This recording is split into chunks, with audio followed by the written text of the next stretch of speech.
Goddamn. Interesting. Well, You can say interesting. first, let me take care of this. Okay, there we go. Let me take care of that problem. All right. Well, everybody. I don't know why. I don't know why my camera's been doing that. It's been doing that like almost as bad as it used to do that back in the day. How's everybody doing? It goes out of focus like ridiculous amount of times. How's everybody doing? Thank you guys so very much for joining us for another edition of the news here. This is episode 215 as we're back, like I said, with another edition of the news, man. How's everybody doing? Thank you guys as always for joining us. It works every Monday. We are on here after Raw with Unscripted, and every Friday at 3 p.m. Central, we are on here with the news, man. Today, for the first time in 2 weeks, we do not have any predictions to go over.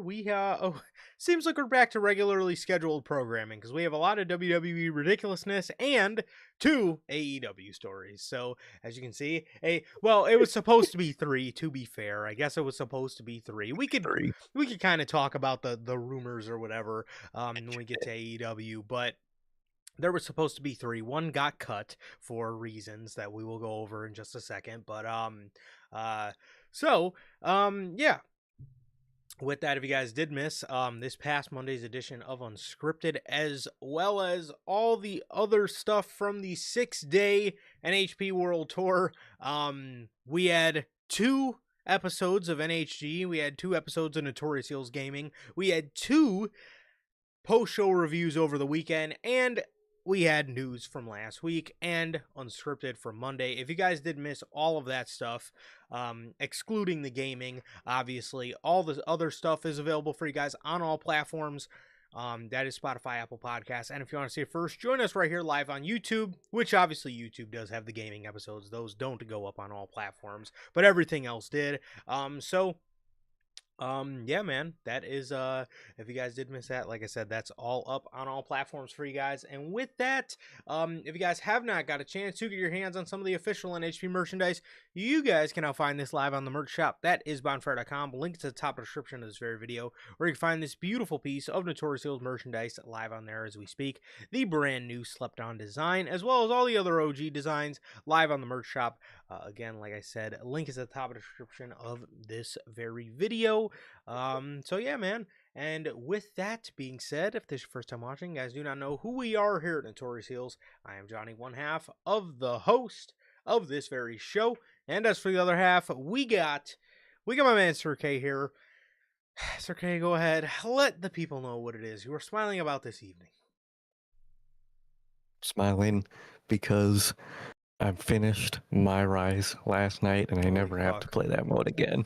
Thank God, man. I'm doing good, man. I'm doing good. I played, the rewards for the 2K26 My Rise are pretty good. You know, you get the Japan Dome, very good arena. So I beat through it, man. And my God, is that the most repetitive, horrible story I have ever played in my life, man. I will say, quick 2K thing. I used to absolutely completely hate the My Career mode because, gameplay wise, it was ash. You had to like unlock a decent finisher. You had to do a fucking elbow drop the whole mode. So gameplay wise, it's much better, man. But that story and the way you fucking just do random nothing matches, you might as well be put in a Dynamite setting instead of a Raw setting, because that's what it feels like. It feels like I'm being booked by Tony Khan in the worst way possible, man. I'm not even getting good Tony Khan matchups. I'm facing Joe Henry every fucking week, man. So thankfully, I got through that mode, and now I'm happy because I don't have to open that mode anymore, man, anymore. But I'm doing good, man. Just been chilling out, No pay-per-views this weekend, or I think next weekend, man. So nice, chill pay-per-view-less weekends, man. Even though they're fun, they're great weekends. They back to back is wrestling, man. Wrestling, but happy for the next one. I'm actually excited for Backlash more than pre-Mania. I was dreading Backlash. Post-Mania, Backlash looks pretty good, man. It does, man. So I'm excited for that. But I've been doing good. Yeah, it takes a massive step up when you go from your marquee match being Jacob Fatu versus Roman Reigns, or sorry, you take a massive step up when your marquee match goes from Randy Orton and Pat McAfee versus Cody Rhodes and Jelly Roll to Jacob Fatu and Roman Reigns. So yes, I'm sitting in the same boat Exactly. as you are. I am very excited for it now. Um, but bro, No, exactly. this fucking guy, I was trying so hard not to play my career, dude, and then he was telling me how cool the fucking Mexico arenas were, and the Japan Dome arenas, and the Japan Hall and stuff. So I was like, fuck. So unfortunately, I had to resume playing myself. But boy, is that rough! I gotta say, these original stories that they come up with fucking suck. Okay, I just got out of a feud with main event R-Truth and Jay Uso, where I fucking beat his dad up in the I beat Jay's dad up in his house. Um, I gotta say ugh, it is terrible. It is fucking terrible. However, and I must say I always use the 2K16 as my example because on 2K16, bro, I was actually able to like one thing I always use that as my example for my careers. I love the freedom on 2K16, bro, how you can go and wrestle in NXT, go up to the main roster, you could form a tag team with somebody and challenge for the tag titles. You can you know, win you can win the world title, lose the world title, and then go back down to NXT. I just love the freedom in that, or even 2K17. I love how they added like your merchandise sales helped your merchandise sales increase like the amount of points you got after the match. I gotta say, I always loved them, but these newer My Rise or My Career modes, holy fuck, they make me miss them even more, man. They really do, because it is terrible. I wrestled. They kept offering me matches, dude. I think the first one was like, it was oh man, who was I can't. I remember like I kept having to hit rebook, and I was still just getting jobbers. I was getting Santos Oh, Escobar. I was getting and I love Santos, bro. But my God, I don't want to fucking fight him in a my career mode. I mean, what in the world? Um, it's so bad, dude. It's so bad. And then again, these original stories they come up with, terrible, absolutely fucking terrible. they're horrible stories. My fucking babyface guys fucking burying every title except the world title. He buried the IC title, buried the tag title. It's so bad. You're fake. The worst match they ever offered me, which I refused, was a 5 minute, 2 out of 3 falls match with Dominic Mysterio. I'm not doing a 5 minute, 2 out of 3 falls match. What is that match? You can't even do it. Like that's horrible, man. It's horrible. But 2K, glad I got through that my rides, and they got to change it up. They got to add more freedom to that mode because, man, you have no freedom, man. I want to sell merch. I want to fucking choose to go for the United States IC World Heavyweight, fuck anything, dude. And I want to make a tag team with anybody I want. I want to have fucking fun on that mode, not play that fucking just go grind through random nothing matches like I'm on Dynamite to get. It's dead ass like I'm being booked by Tony Khan. Genuinely, it's so serious, bro. Yeah. But I got through the mode. Mhm. If I remember correctly, I think another thing you were able to do back in 2K16 was you could have a call out promo and feud with anybody on the roster that you wanted. You could literally you do a call out promo and you could choose who you wanted to call out. So if I wanted to go back down to NXT and have a random just one-on-one feud with Adrian Neville, I could do it. That was just God. That's something I miss dearly. And it's weird too because like NBA offers that level of freedom as well. Like, you can request a trade whenever you want. You can go to whatever team you want. They offer, as in NBA 2K, they offer you a level of freedom that they don't in WWE. It doesn't make sense. I think they work for the same company. I really think the creative directors for those career modes need to link up, and maybe they could fucking take a few. Even though the NBA My Career is nowhere near as good as it fucking used to be, anyways. I mean, man, it's a little better than what we got. At least the level of freedom we have in 2K, man. Jeez. No, exactly. It was rough, dude. Literally, throughout the whole babyface storyline, you get one in-ring promo where you can't select any options for it. It's just completely a cutscene, dude. It's horrible, dude. But I got through it. I championed through it, and the arenas are changing. And you get retro '03 punk with Misery Cantier as a theme song. Very cool. It is worth it for the rewards, solely for the rewards, bro. But I'm doing good. Like Toronto always asks, how's life? How's the family? Life's good. Family's good. How's everybody doing in the comment section, man? Yes, Gotti, that was on purpose, man. I don't respect Joe Henry. So he's Joe Henry, man. I don't respect the guy. How's everyone doing in the replay? What about you, bro? How are you doing? I am doing very good, man. I am doing very good. Thank you for asking. And how are you guys doing, man? How are you guys doing? As Durante always asks, I'm good. Family's good. What about you, Durante, Logan, Bell, Mr. Welcome down to cut these shit off. Mr. Welcome down to walk the country. My brother Gotti Devon. Yes. How are you guys doing? My guy Tom. Whether you guys are here now or part of the Replay Mafia, my guys JT and JB. Thank you as always for joining us. And yes, I am doing good, man. I am doing good. Just enjoying the end of April, going into May, man. So that is cool. Nothing too much going on, bro. Nothing too much going on. But yes, Gotti. The So Gotti says, just want to let you guys know your new short about Joe Henry. The title says Joe Henry.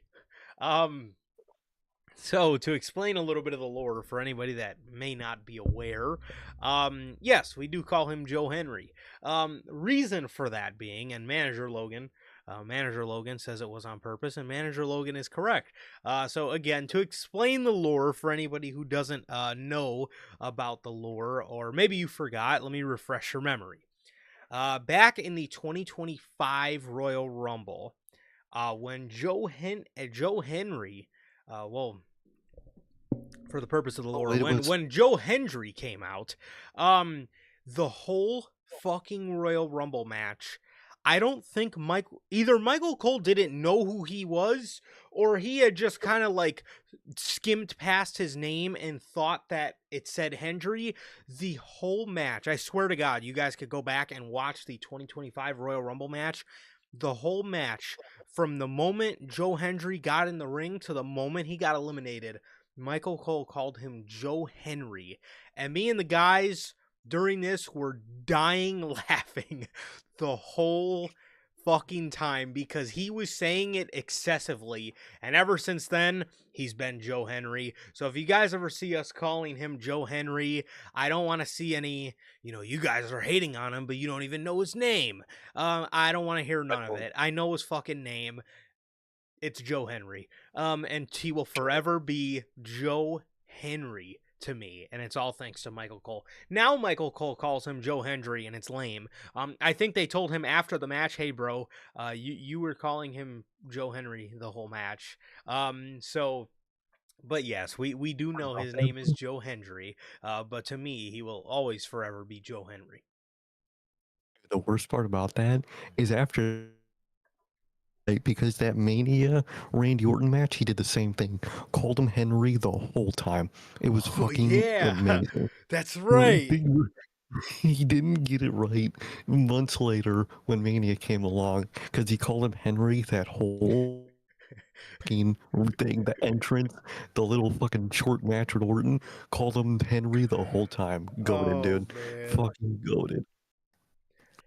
That's amazing. Yes, dude. That Mania was so hilarious. RKO to Henry. Oh my God, dude. Hilarious fucking stuff. Amazing. I wish when he came over to WWE, they did officially make him change his name to Joe Henry. That would have been pretty goated, I must say.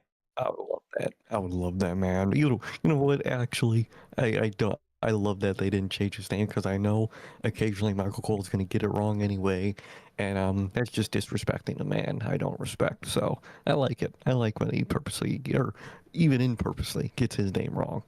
Well, man, we got news on Joe Henry. We do got news on Henry. We do have news on Joe Henry. So we'll get to Joe Henry in a little bit. We're going to search guys off the AEW news only because there's two stories. There is two stories on AEW. So there was supposed to be three. We were supposed to go over this whole little drama about, writers designers getting laid off from AEW because they were working with Pro Wrestling Tees, but it appears that they're not going to be working with Pro Wrestling Tees anymore.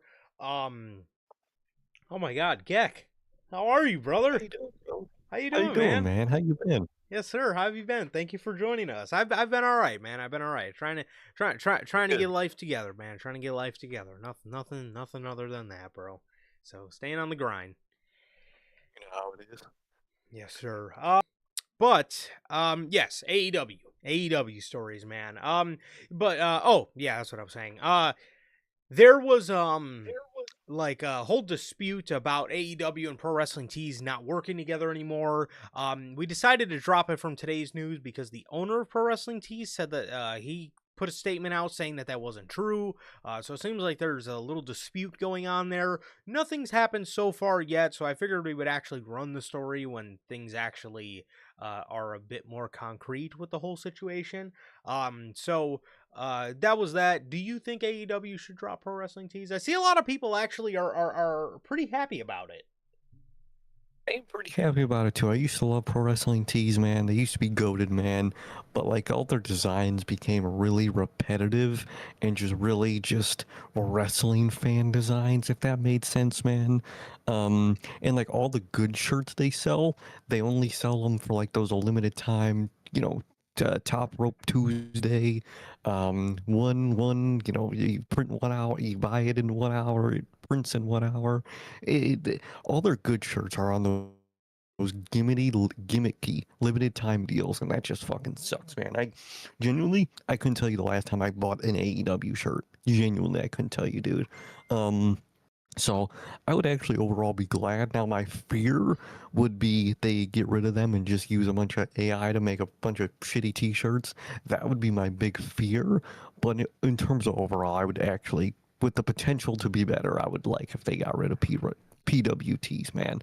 And I'm glad that's a lot of people's sentiment, man. But what about you? Yes and no. That's, I gotta say, you pose a very good question. I can't remember when the last time I actually purchased. I mean, I guess the last AEW shirts I got were from the the All Elite crate. I can't remember the last time I actually purchased an AEW shirt though. God, normally I usually just ask. I usually just ask as them for gifts. From people, but I could tell you the last time I thought about buying one. It was earlier this year, a couple months ago. I really almost bought that Assassin's Creed Will Ospreay shirt.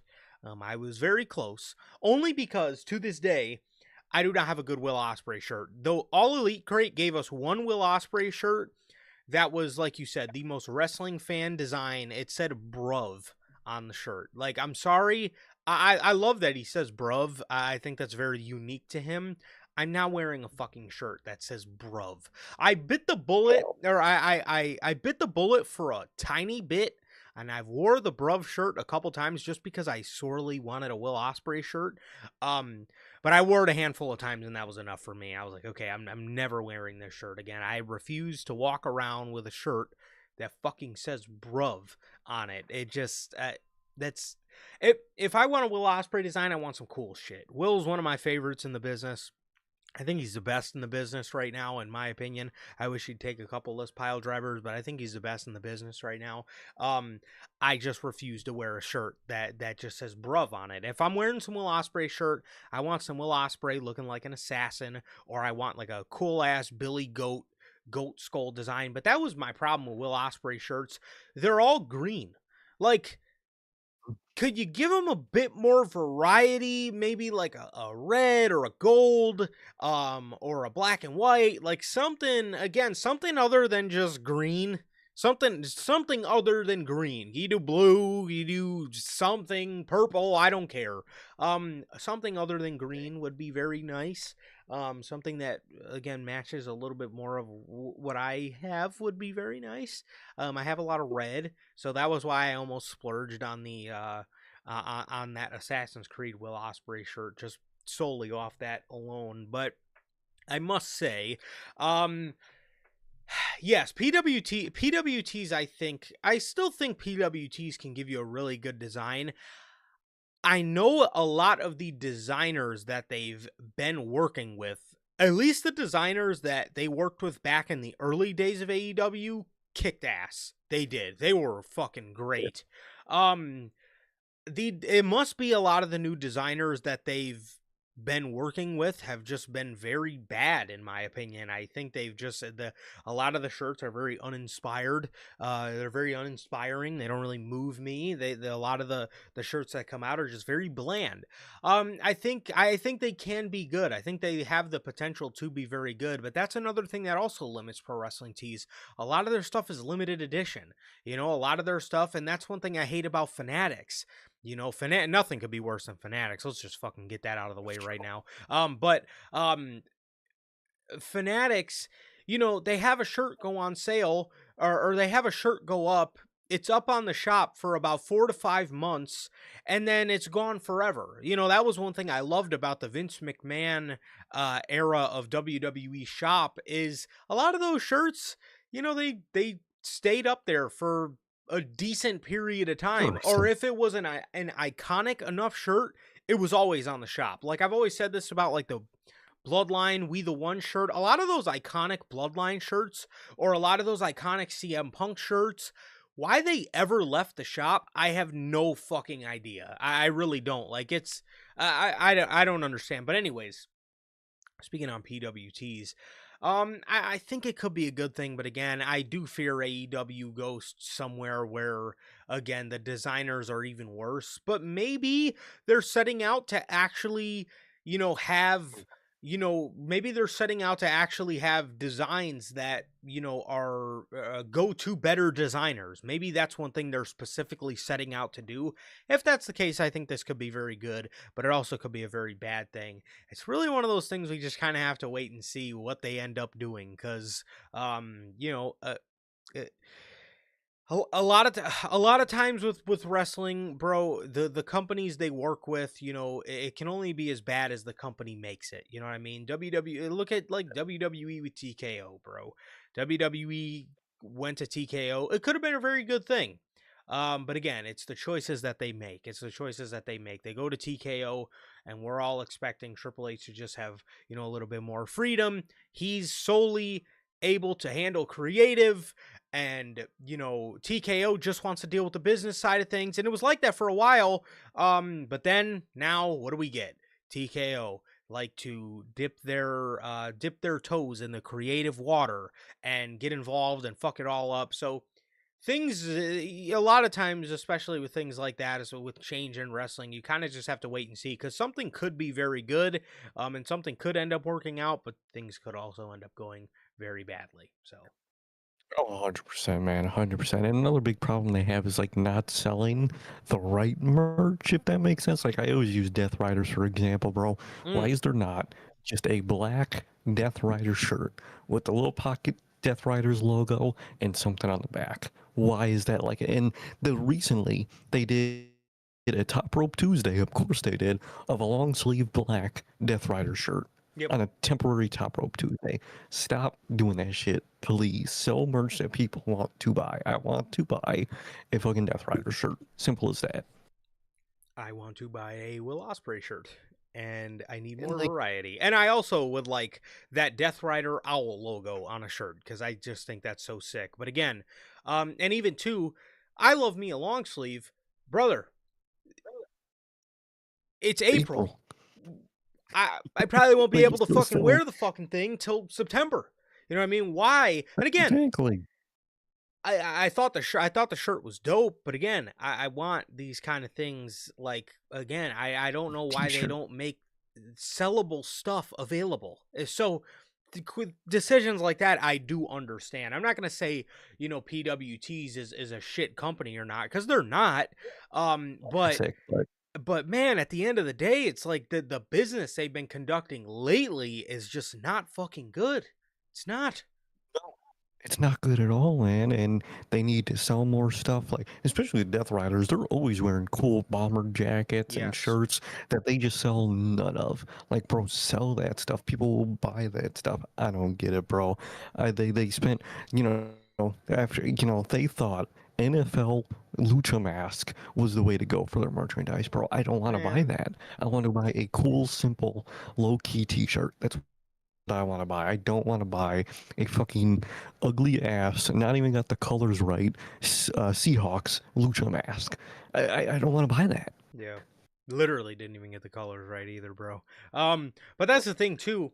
That's the thing too. Do you remember the days of PWTs where like every major faction, this is cool for us, this may be a little bit niche, but do you remember when the days that every major faction had a Chicago version of the shirt? Like it was a Chicago flag Okay. over. Like, could you imagine a Death Rider shirt with the owl logo with a Chicago flag over it?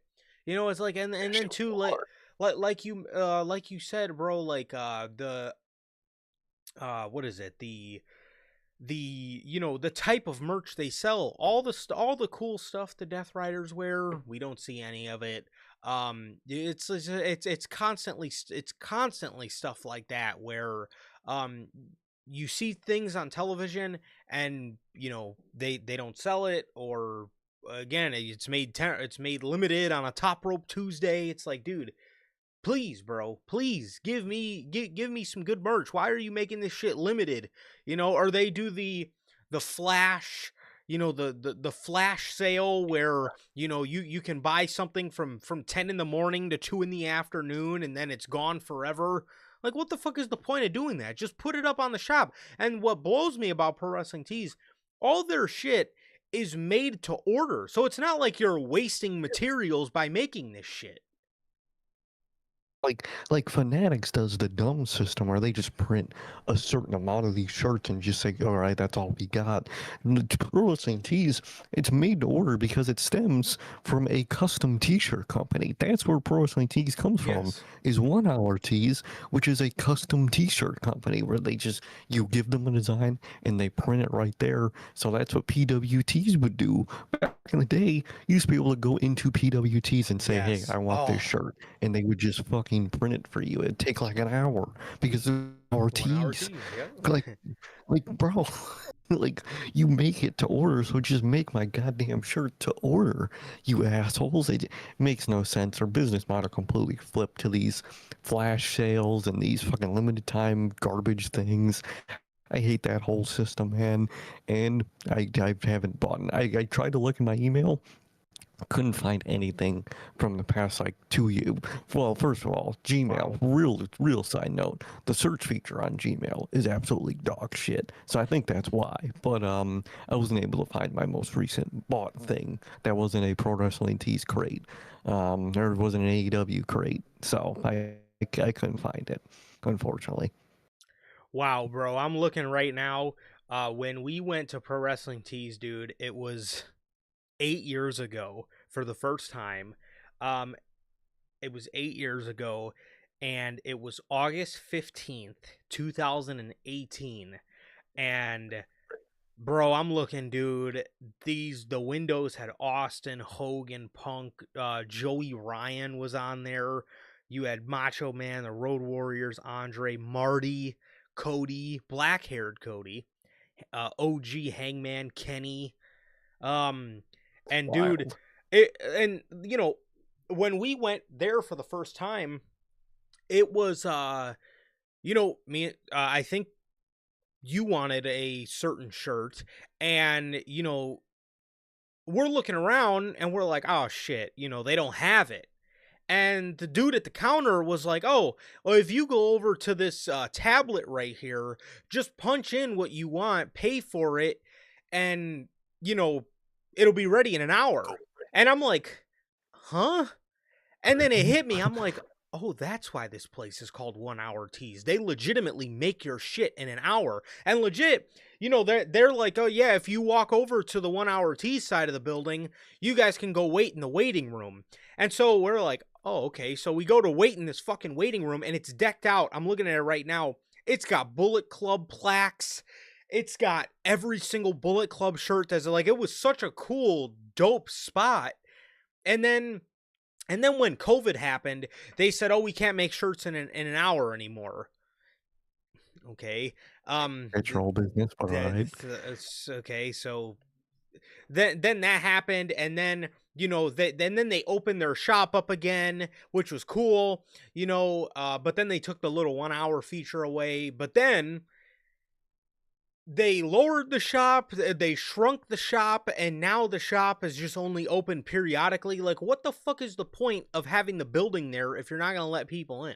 It just doesn't make No, sense.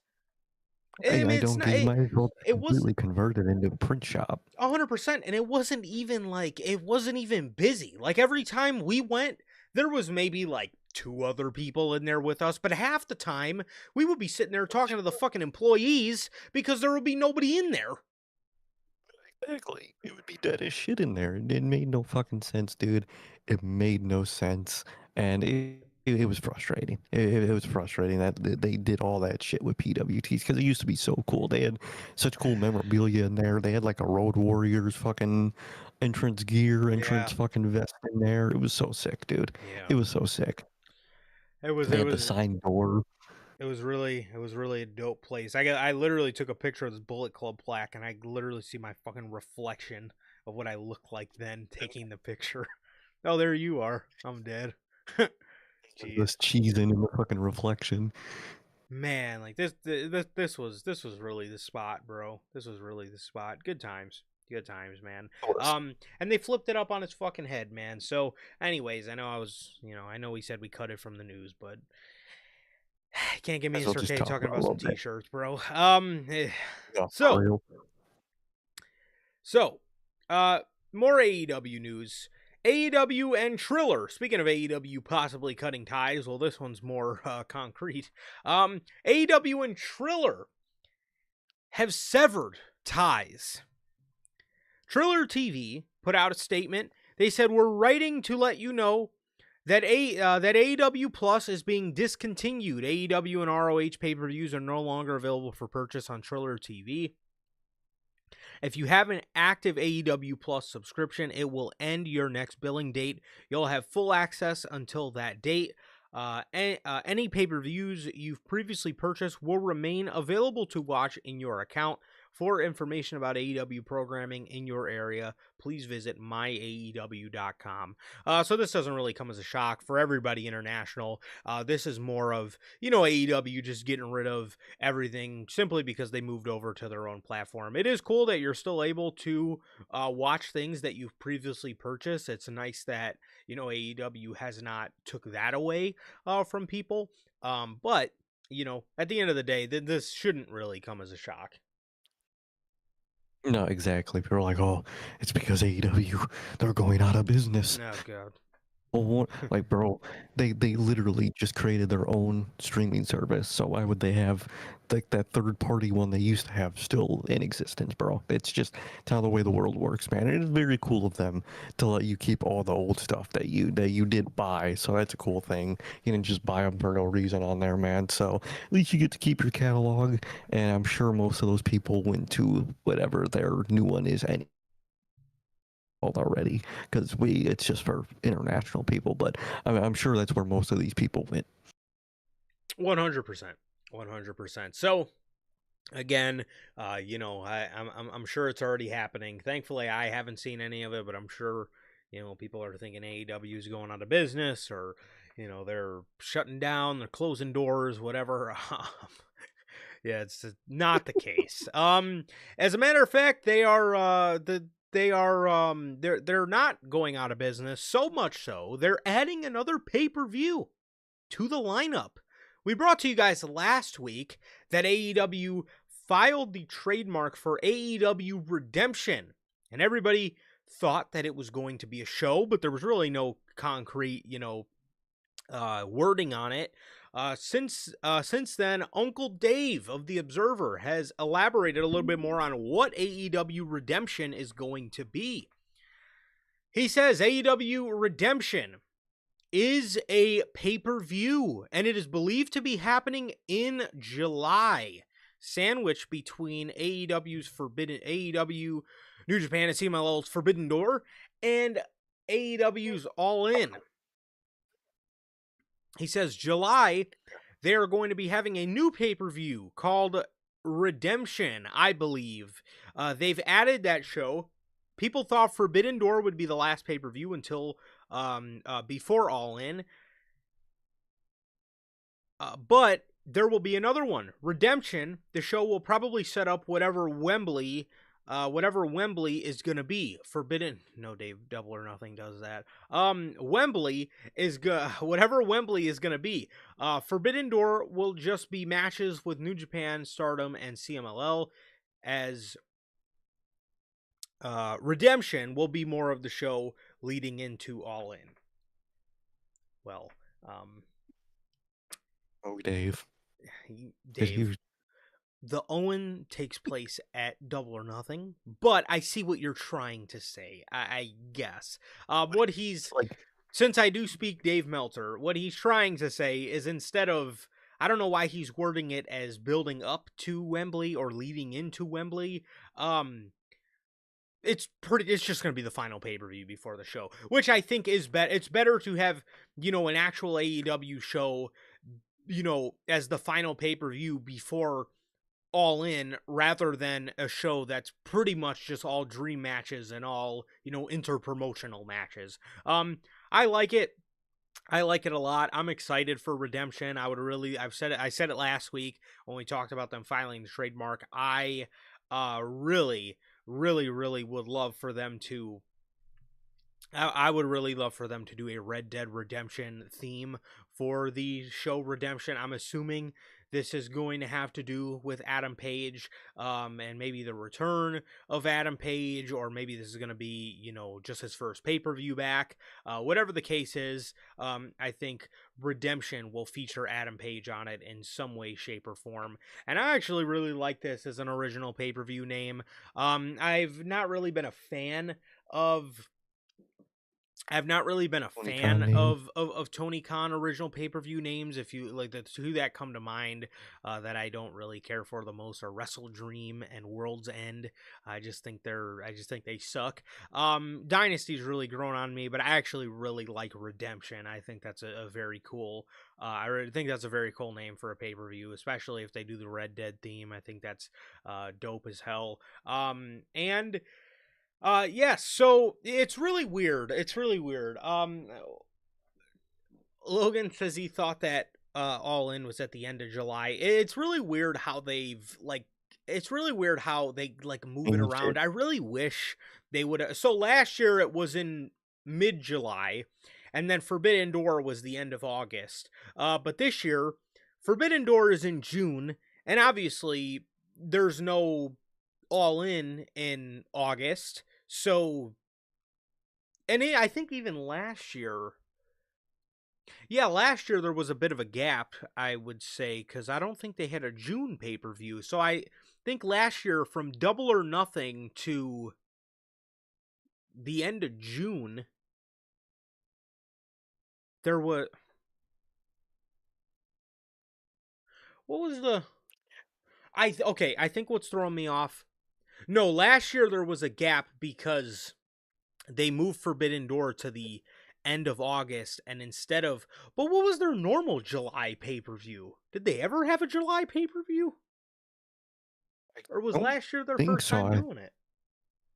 I think last year was their first time doing it, because I remember the evolution of AEW was just the 4 pay-per-views that started, and they slowly added. And I think there was at one point where it was basically 2 months an AEW pay-per-view, 2 months an AEW pay, and then like they just got more and more. So I don't think July was like a usual pay-per-view spot for them, man. I know they did it, I think they did do it last year, because they actually moved all into the summer, which I liked, and I wish they would do. Both them and WWE have the same problem where their main summer pay-per-view they just put at the very tail end of summer for no reason. Yeah. Even though the same year they decided both to put it in summer and it was the best thing ever, and then they moved it back out. Both companies have no clue what they're doing with SummerSlam or All In date times, but I think that's what threw us off really is they changed it up last year in a better way. Even though wasn't Forbidden Door right before All In still? Wasn't it like 2 weeks before or something? No, Forbidden Door was the weekend before Clash in Paris. It was end of August last year. And okay, they did move everything around, man. But either Yeah. way, AEW Redemption, man, I am actually very excited, man. I love the prospect idea of either like a Red Dead Redemption or just a generally probably Western themed pay-per-view. I think that's going to be really cool. It's really obviously based off Hangman and his redemption from everything, man. And I love that. That's a very good classic AEW pay-per-view name of being based off of like a phrase, or in like just based off a character essentially. Full Gear, Redemption, Double or Nothing, Revolution, All In. Love those names. Love those phrases. Even like you said, Dynasty grew on me. It's very a swerve based essentially, man. And I love that their pay-per-views are essentially grounded to a character on television. I do love that. Like you said, except for Wrestle Dream and fucking World's End, which is Wrestle Dream is fucking based off fucking Antonio Inoki. So that's a whole fucking but I am very glad for AEW Redemption, and like I said, I get what Dave meant. It's like it's the it's the last actual AEW pay-per-view Right. before All In, and because Forbidden Door is basically just doing a spin-off right before the season finale for no reason. So I definitely get what that means, and I'm definitely going to enjoy and appreciate Redemption even more for that we get like a real AEW pay-per-view before All In. So I do like that. And I'm excited, man. I'm excited to see the theme, the location, and everything that evolves around it. So I'm actually very pumped for AEW Redemption. I like the name. I like the idea. I like the possible themes it could have. And I love that it's the classic rooted in a character identity for an AEW pay-per-view. I'm glad that's returning. 100%. What was throwing us off, I believe, was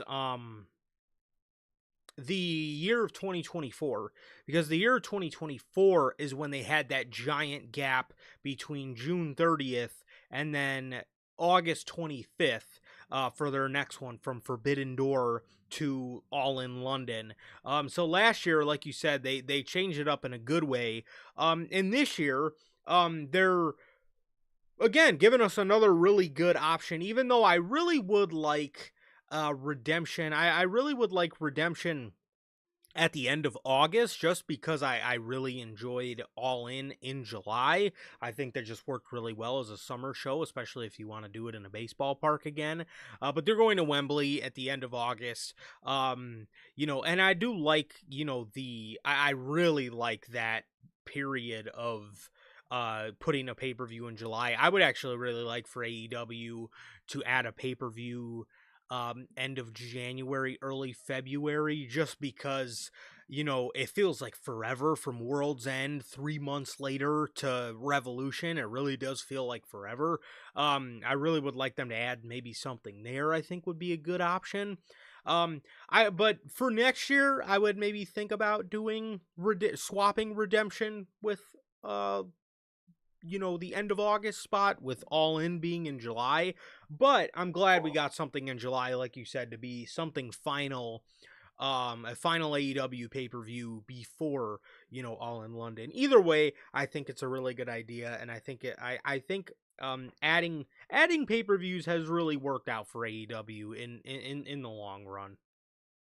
It has. I really love their original 4 pay-per-view a year, and I was really concerned when they started to go away from that. But I think they overall nailed their time between pay-per-views and their amount. I do like it. It's not fucking like 2019 WWE level where it was fucking two every month damn near.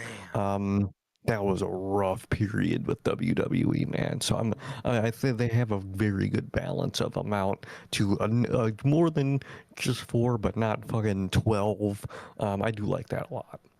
Yeah, and two, could you imagine how much people would complain about people not making it on pay-per-view if they still did the four pay-per-view Oh model? yeah. Oh my god, cuz Oh, you know it. it would basically be the same big names on pay-per-view every time. Like it would like the Bill Box. speedballs of the world and the Mark Briscoes, they would never see pay-per-view if they still did four Oh pay-per-views, yeah. I mean, so I think overall it was the natural evolution of what AEW had to go on had going on for them. Again, as long as it's not like WWE where you had Battleground, and then 2 weeks later you had fucking Great Balls of Fire, and then after that you had SummerSlam, which was a dual branded pay per view. Then you went right back into Backlash, which was a SmackDown only, and then Hell in a Cell, which is a Raw, and then No Mercy, which is a SmackDown only, and they all have like a gap between each other. It was a lot. It was a lot to stomach, but yeah, overall I am glad with the decision, and I'm glad they put something in July. So yeah. Very glad. um that's all we got for AEW. That's all we got for AEW, man. So with that being said, we do have a word from our sponsor here at NHP, man. We got a word from W Energy, man. W is an energy drink loaded with vitamins and nootropics formulated to improve focus without getting the jitters. W is a clean formula, sugar-free, zero-calorie, free from fillers and artificial colorings, with 150 milligrams of caffeine per serving. You can get your W products today with the link below and code NHP at checkout to save yourselves 10% on your next W purchase. Truly, always gotta shout out Dubby. Whether workout, whatever you need the energy for, man. No matter what it is, it's getting springtime. It's finally getting nice out. If you want to have the energy to be out, enjoy the weather, man. Try Dubby, man. It'll keep you energized, keep you focused. You won't have the jitters, and it'll taste good all at the same time. Truly, always gotta shout out Dubby. Yes, sir. Yes, sir. As always, thank you and shout out to the great people over at W, the official sponsor of what we do here at NHP. What we do exactly. WWE, man. WWE, Lord, where do you start? God.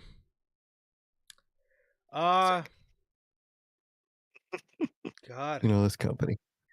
There's a lot to start with. Let's go ahead and start with the Randy Orton and Cody Rhodes stuff. Oh God.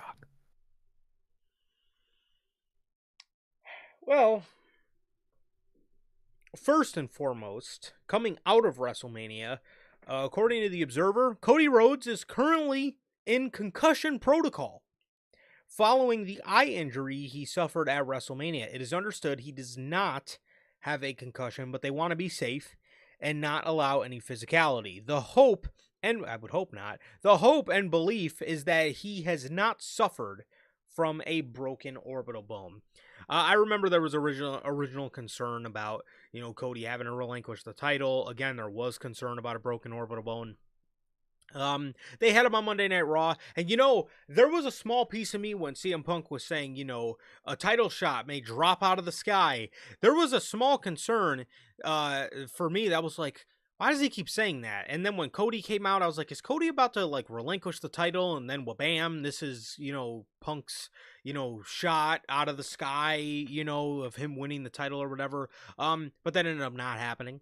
And Cody went out there and they kind of just teased a match like they do every year with CM Punk and Cody Rhodes. And, that not ended up being the case. And Cody, seems like Cody's okay. He had a hell of a shiner, but it seems like he's okay, and I'm glad for that. I'm glad he wasn't injured or had a concussion or a broken orbital bone or anything like that. So it looks like he is good, and I'm glad he got fucked up, but he made it out safe in terms of injuries. No, he did, man. He got real fucked up. He's got a big shiner, a fucking insane looking black eye. That is probably Man. the worst black eye Ooh. I've never seen a black eye where the eyelid itself is that like fucking bruised. Brutal, man. But it's good. Orbital socket isn't broken. That's a very good thing, man. You don't want something like that. He's just, fucked up. You know how it goes, man. So glad everything's okay. I'm glad he doesn't, have to be off TV for a set amount of period of time or nothing. And I'm glad everything physically overall worked out. Again, he got fucked up, but he's overall okay, which is what matters, man. 100%. 100%. Speaking of Cody Rhodes and Randy Orton, according to PW Insider, the original pitch for what evolved into Pat McAfee aligning with Randy Orton was meant to be Aleister Black in Pat McAfee's spot. The role would have involved Aleister Black tormenting Orton, trying to bring out the old Apex Predator version of Randy Orton.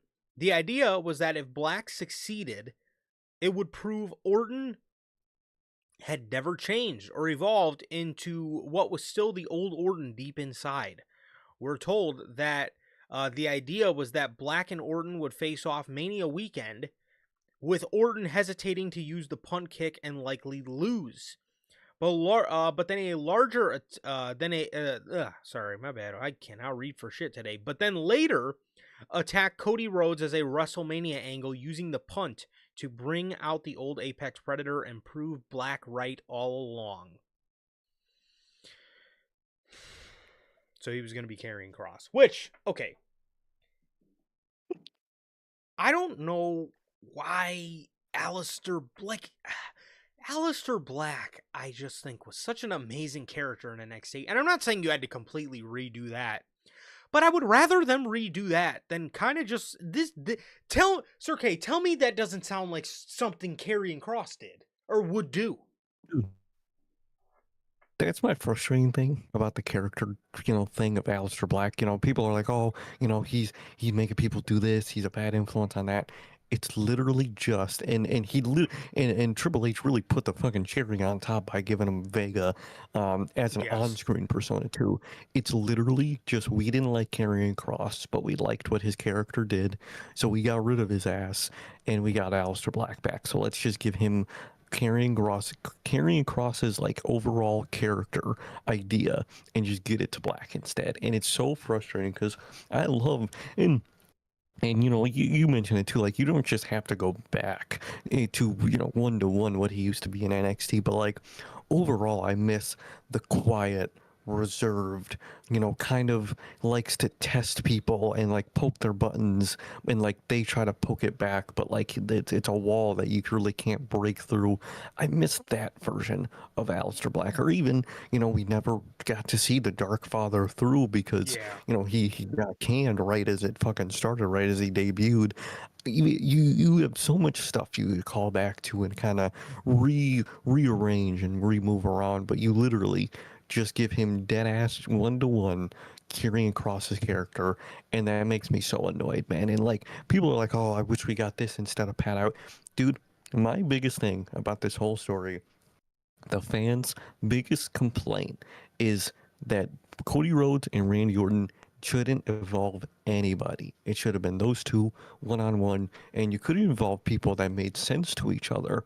Ted DiBiase Jr., Stephanie McMahon was a little, okay, that makes a little sense. People would have complained. Not as bad. I'm not saying not as bad because that's a fact. It wouldn't have been as bad. People still would have complained if they did the Black stuff instead of the Pat stuff, that no one third party did not need to be involved in the feud. And that was mine and everybody's main gripe with Pat McAfee, was it was a third party when I wanted to just see these two guys and their story. And Black, again, not as bad, but would have invaded the story in overall the same way as Pat McAfee. I'm very glad they didn't take this route, even though, again, it would have been better than Pat McAfee, but would have been a lesser. It would have been a lesser of two evils, if that makes sense. So either way, I overall don't like this idea, and I'm not glad we got Pat, but I'm glad we didn't get this either, if that makes sense. I wish we got neither. I wish we just got Cody and Randy straight up, just those two beefing, man. And I don't like what they overall did to Black's character, and I don't like this idea overall because at the same time, it's just a lesser of two evils with the Pat McAfee situation. I didn't want anybody involved, and it's somebody involved that I didn't think was necessary to the story, man. I would have liked if they did their own thing with their own character, and especially, it's just carrying Cross's character on Aleister Black. He has so much more potential than just giving him Cross's character. He has so much more potential. Like you had mentioned, kind of with the Dark Father, I think that'd be a really cool route to take, and I think that would be a very Aleister Black way to take. But at the end of the day, again, I don't think he should be getting recycled gimmicks. I think Aleister Black's above that. I think he's better than that. I I would have rather Pat McAfee than Aleister Black, because either way, people were going to hate on it. And I'd rather people hate on Pat than Aleister Black, because Black doesn't deserve that. And either way, whoever got involved, people were going to sour on. And I'm glad, and again, not saying that Pat was better. I think Black would have been a little better. People would have soured on it either way, because nobody wanted anybody involved. So if anybody was going to get the hate, give the hate to Pat. I don't want Aleister Black to have the hate. Again, it would have been a little bit better, but at the end of the day, nobody should have been involved in this shit anyway. If anybody was going to be involved, it should have been Ted, okay? And he owes Orton some money, so we all know that ain't fucking happening. Either that, or it should have been, I don't know, Cowboy Bob Orton or somebody, fucking Gold Dust, Dustin Rhodes, or someone. I don't know. Which obviously we all know that one can't happen either. So again, I really just think Aleister Black is above this stuff. And two, Aleister Black beat Randy Orton on the way up to WrestleMania. Why in the hell would Aleister Black now want to help him get the WWE Championship? Motherfucker, I just beat you. If anything, I should be getting the WWE title shot because I beat you. But he's trying to help. But he's trying to help Randy Orton be the man when he beat Orton. It doesn't make any sense to me, and that verbatim is just something. It's literally what Karrion Kross was doing to Sami Zayn. I know you got it in you, Sammy. I know you got it in you. Just embrace it. That is literally to a T what he was doing to Sami Zayn. That I don't like. And again, call me fucking crazy, I would have rather Pat McAfee had done the bullshit anyway, because either way, whoever got involved was gonna get fucking bombarded. And I would rather it be Pat McAfee. Yeah. I really would, because I don't want to see people sour on Aleister Black. I don't, because he's too good, and he does not deserve to be running the Karrion Kross gimmick. He doesn't. It's literally like WWE said, well, we don't want to keep Kross. We feel like we have a creepy Mystique type of character with Aleister Black. And Black's a better wrestler. So let's just give it to him. Come on, man. Come on, bro. So cheap. Yeah, I mean, it doesn't, again, I'm very glad that this did not happen. I didn't want the McAfee stuff to happen either. Like I've been saying, the feud should have just been Randy Orton and Cody Rhodes one-on-one. I don't know if his name's not Ted Jr., I don't know why anybody is involved. Nobody makes sense to get involved with these two. Again, unless it's fucking Ted.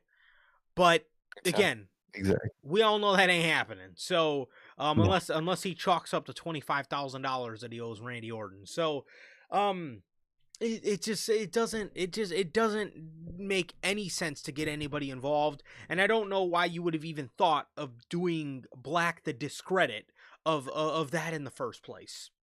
Why you did him the discredit of even giving him a recycled gimmick is ridiculous alone. But I must say, please, just can we let Aleister Black be Aleister Black and not have him be Karrion Kross? I mean, that's just terrible. That is, Triple H did that. Triple H did that.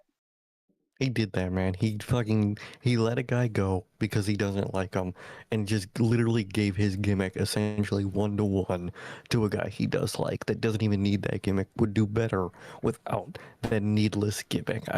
It's just so frustrating to me that they not only did that to Cross, but just basically just put it on Black, that same story, that same character, and when Black I think can do so much cooler, more himself characters, man, by himself. I don't understand any of that stuff, man. I find it really frustrating. And I am glad they didn't do Black in a way. And like you said, I like that Pac got the heat essentially for adding it than in a character that can matter like Aleister Black. I like that a lot. Because then, bro, all that would have done is open the door, and people would have just been clowning on Aleister Oh my Black, and god, he does fuck. not. But yeah, why is it? Who Sure. is it? Who invited Blood? I could already see Mhm. the memes. Bro thinks he's on the team. All that shit. That would have been all on Aleister Black, bro. And oh god, I would have hated that so much. But I gotta say, man, um, again, whether it's the Dark Father, whether it's the Devil with memory loss, any of these characters will be better than what he's doing right now. Again, why would you give him a recycled gimmick and think that your fans would not notice it? I mean, how fucking stupid do you think your audience is? I don't get me wrong, some of them are really fucking stupid, but like, come on, dude. At the same time, like, wrestling fans are smarter than you think. They're pretty dumb, but they're smarter than you think, especially when it comes to stuff like that. Like, people are going to notice that, and all it's going to do is make him look worse off for it. So I don't understand. No, I really don't understand that thought process, man, and I'm very sad that they took Black's character in that direction. For sure. So, Pat McAfee. Pat McAfee pulled himself out of the WrestleMania angle, which is why WWE dropped McAfee's involvement entirely. According to Uncle Dave, the Pat McAfee thing, first off, how are you, Bill? Thank you for joining us, as How well you as my doing? guy, Hunter. How are you doing? My bad, we've been knee deep in some stories, but I almost forgot. But how are you guys doing, man? Thank you guys so very much for How joining you us. doing? Thank you, thank you. Hey, how you doing, Bell? Yes, it is Wow. crazy. Roman finally got his first 5-star from Uncle Dave, man. That is wild. The Dave stars are so funny because people get so hung up about it.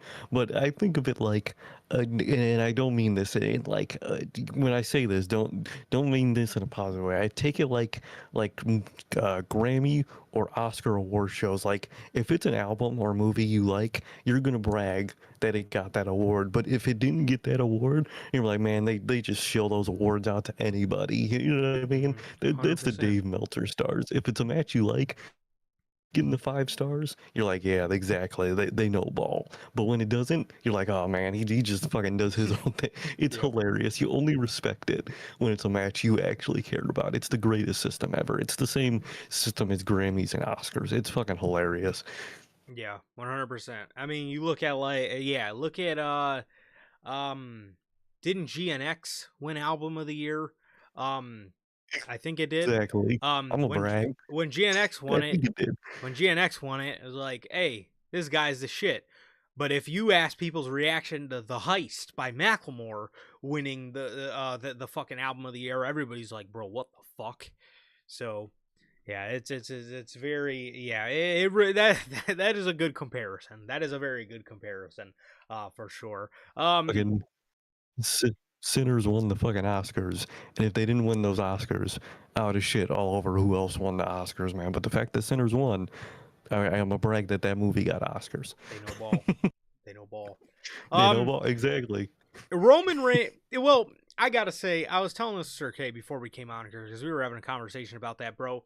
It's like Roman's got a ton of 5-star matches. Let's get that out of the way real quick. Roman's got a ton of 5-star Yes. matches, but he got those 5-star matches in 2021 and 2022 and a little bit of 2023 when Dave Meltzer was in prime hate mode of WWE. That was when he was Mhm. giving everything in AEW a 5-star, everything.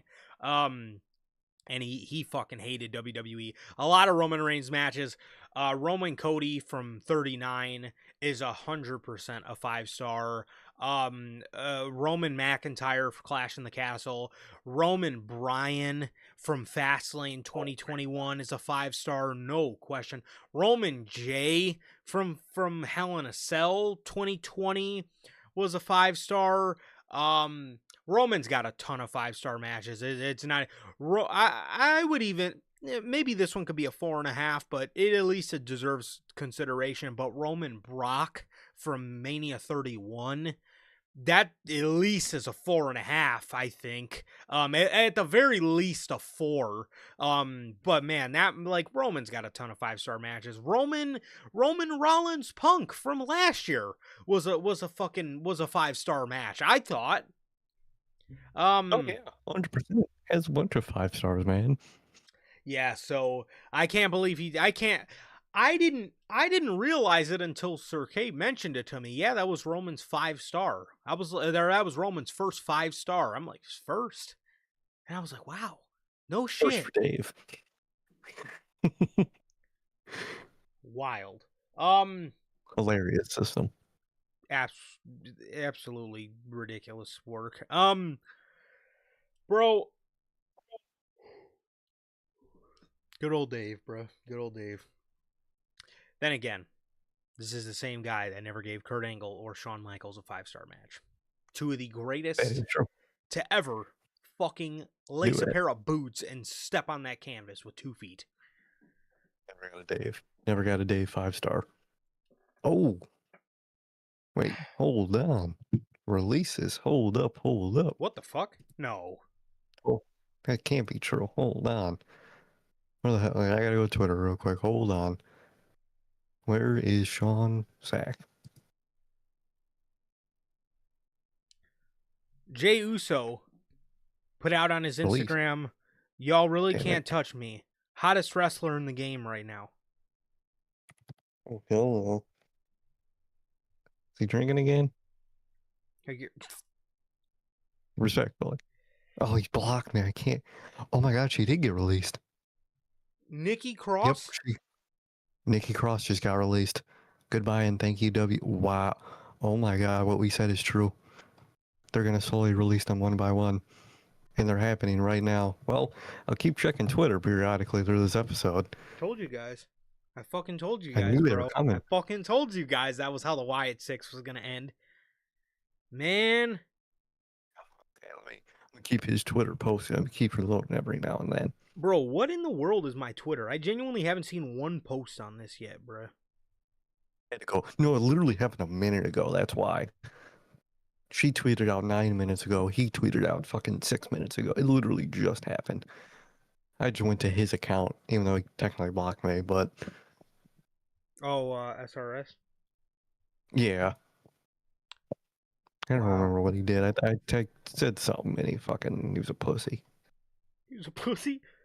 Wow. Nikki Cross. So I wonder if this is a departure or a release. It seems like it's just a straight release. He said releases are happening, and Nikki's the first one. So oh, no way. All right, brother. Keep me posted. I don't know what I said. I remember I shitted on something about him or something. I guess he saw it or something and blocked me. I don't remember what it was. Whoa.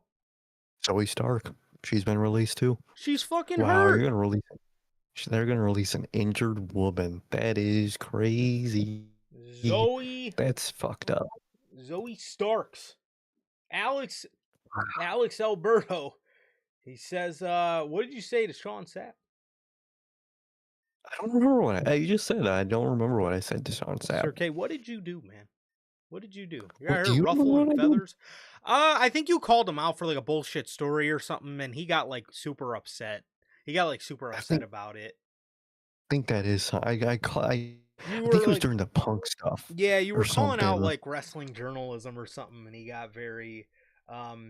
Wait, Zoe Stark was ready to return. So what the? LOL. So why? Okay. So why just? This company makes no sense. Well, we got two of them. We got Nikki Cross and Zoe Stark so far. Hey man, keep me posted, bro. Keep me posted. Keep checking. So we got dude, it I always know it's crazy. it We're on. I'm surprised. It always fucking happens when we're done. It always happens when we're done. Mm-hmm. And then they want to Always happens release when we're people. done. Exactly. Pat McAfee. Speaking of Pat McAfee, man. Let's see. Nikki Cross, man, that's crazy. That's crazy. Didn't That's the fucked. Wyatts just lose? Yeah, they They just did. lost, and she just finally got to speak in a fucking little promo video, and it was fucking amazing. And they just like let her go. That's fucking wild. Absolutely ridiculous. I like Zoe Stark too, and I did. she was actually in the 2K My Rise. Going back to that, she was with the she was with Ciampa, Gargano, and fucking Candice LeRae. The fuck? I don't know the story was. She was in it with them. Don't ask me questions because I have no clue why. Okay, Pat McAfee. The Pat McAfee thing. He opted out. That's what actually led to everything changing. That's why the tag team match from Backlash was taken off. The thing is, both of them, McAfee and Jelly Roll, were very cognizant of what has been said about celebrities in wrestling. Both of them love wrestling. They love the business, and I think they realized that was what a lot of the negative sentiment was about. I don't know the exact reason McAfee pulled out. That there could have been other reasons, but the reason that was believed was that in fact the reaction, I was told the belief it was due to the reaction that he pulled out. It wasn't anything. It wasn't anything else. There's a lot of chaos that was going on, especially Saturday for WrestleMania. Dude, I keep seeing people be like, I keep seeing the wow, bullying does work memes, and those have It been really absolutely does. killing me. Honestly, man, I can respect Pat for this. I can also respect Jelly Roll for this. It was a thing where, again, both of them kind of were shoehorned in, and it was kind of above their brass, and both of them realized it, and both of them opted to take themselves out of the story, because they understand the story did not need them. So there was a lot of bad that went on. There was a lot of bad that went on, and there was a lot of just uh there was a lot of negativity. There was a lot of negativity around them being involved, and they did not want to be a part of, the negative sentiment that's kind of one of the big problems in WWE and TKO's involvement with creative. So they opted to take themselves out of what was generally bad ideas, and I can respect that from both men. So indeed, bullying does work.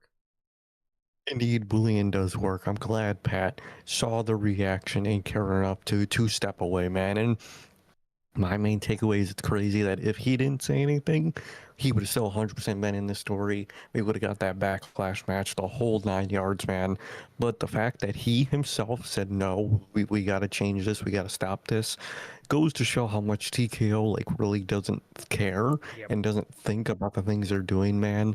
So I'm very, very glad that Pat saw that and he took the initiative to take himself out the story and get TKO to change it to make it better. I'm very glad he did that. He didn't have to do that, man. So glad he did that. Glad that he did that, man, and I'm very happy that he did that. But TKO doing what they do, not listening, and it's just thankfully we have people non TKO that listen that can have power to say no because Triple H can't. 100%. 100%, man. You got yeah, again, man, it's like what's so crazy to me is, again, like you kind of mentioned with the TKO stuff, is like, why did Pat McAfee have to take himself out? Like, again, where was Triple H, lobbying for this? Where was where was anybody else? Like, we know Randy and Cody didn't like it, but it's like, why again, I'll feel like a lot of this should be on the head of creative. A lot of this should be from that guy. A lot of it should be from Triple H being like, hey, man, we kind of got to get this guy out of here. It took Pat to say something. Again, Pat, and that's why I appreciate Pat in this situation. He could have been an egotistical asshole and been like, no, this is about me. You know what I mean? Like, I want to be involved here. This is my spot. And he didn't, and they're lucky, because they could have stumbled across somebody who wanted the spotlight all for himself, and they're very lucky that Pat McAfee wanted to opt out of this whole thing, and kind of use WrestleMania as his write-off or his wrap-up with this feud. There is still things that do scare me, but also, according to the Observer, Randy Orton was scheduled to defeat Cody Rhodes for the championship, likely with Pat McAfee's help, to set up Orton and McAfee versus Jelly Roll and Cody Rhodes at Backlash, or their tag name, Jelly Rhodes. However, McAfee was asked to end his to end his run, and later said he was out of wrestling forever after the show. The belief in WWE was that he didn't like the negativity from the fans, not the heel heat, but the negativity, plus even worse, the negativity of the angle from so much of the talent.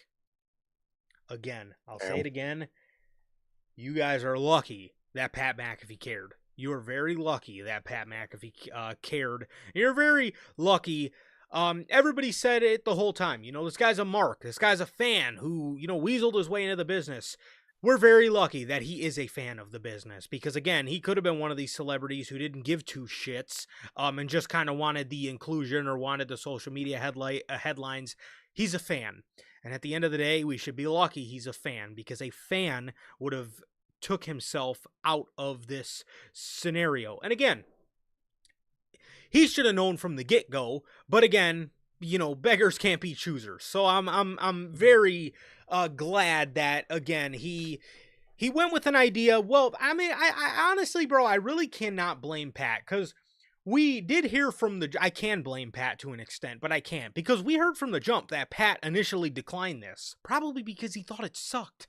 Ari, and from what we heard, Ari pressured him because of the ticket sales and because he thinks he's Sylvester Stallone. And Pat got involved. Thankfully, everything we said about Pat was true. This guy's nothing more than a mark, than a fan who got himself into the business. And in the end, that ended up playing to our benefit, because in the end, that is what aided McAfee, leaving the angle, is because he's a fan and he does care about the business, and he cared so much to get the fuck out of it. It sucks it had to be at WrestleMania and ruin WrestleMania night one, but at least we don't have to deal with this through the summer. No, at least the summer overall story with this has been changed thanks to Pat leaving. And he was probably incentivized heavy, but to come in and actually do the story, he rejected it at first. I'm sure Ari said, I'll pay you more, or I'll get you more Hollywood this or that. I'm sure he had some incentive from Ari personally to go and do this storyline, but it's obvious he didn't, think it was good or whatever it was and didn't want to do in the first place, man. So I'm very glad he opted out. And he's a fan and can recognize when it's doing too much or when something's invading, and I'm glad he stepped away. I mean, it's going to make the summer a whole lot better. I still don't love that we're just going to get another summer of putting a Band-Aid on WrestleMania, or on WrestleMania for SummerSlam, but overall, I am glad that it doesn't involve celebrities now. 100%. And we got one last thing on Pat. One thing that does just utterly scare me is Pat McAfee is still promoted for SummerSlam, which I'm sure card is subject to change, and that doesn't necessarily specify what his role is going to be. You know what I mean? But at the end of the day, it is very concerning to me that he is still being promoted just because of this run. Because now we know there's a possibility we don't get Pat the commentator or Pat, the host. It's a very likely possibility they do bring Pat McAfee back to get his heel heat or for his one-on-one match with Jelly Roll. Which even that, I mean, I guess it'll take up a spot, which will be annoying, but at least he won't be involved with Cody and Randy. But it is scary nonetheless and something we should be all aware of. That Pat is still being promoted for SummerSlam, even though, like I said, card is always subject to change. There is a possibility he's not completely gone from wrestling forever, even though I never thought that would be the case, even when he said that. 100%. I'm sure he's going to be there in some capacity.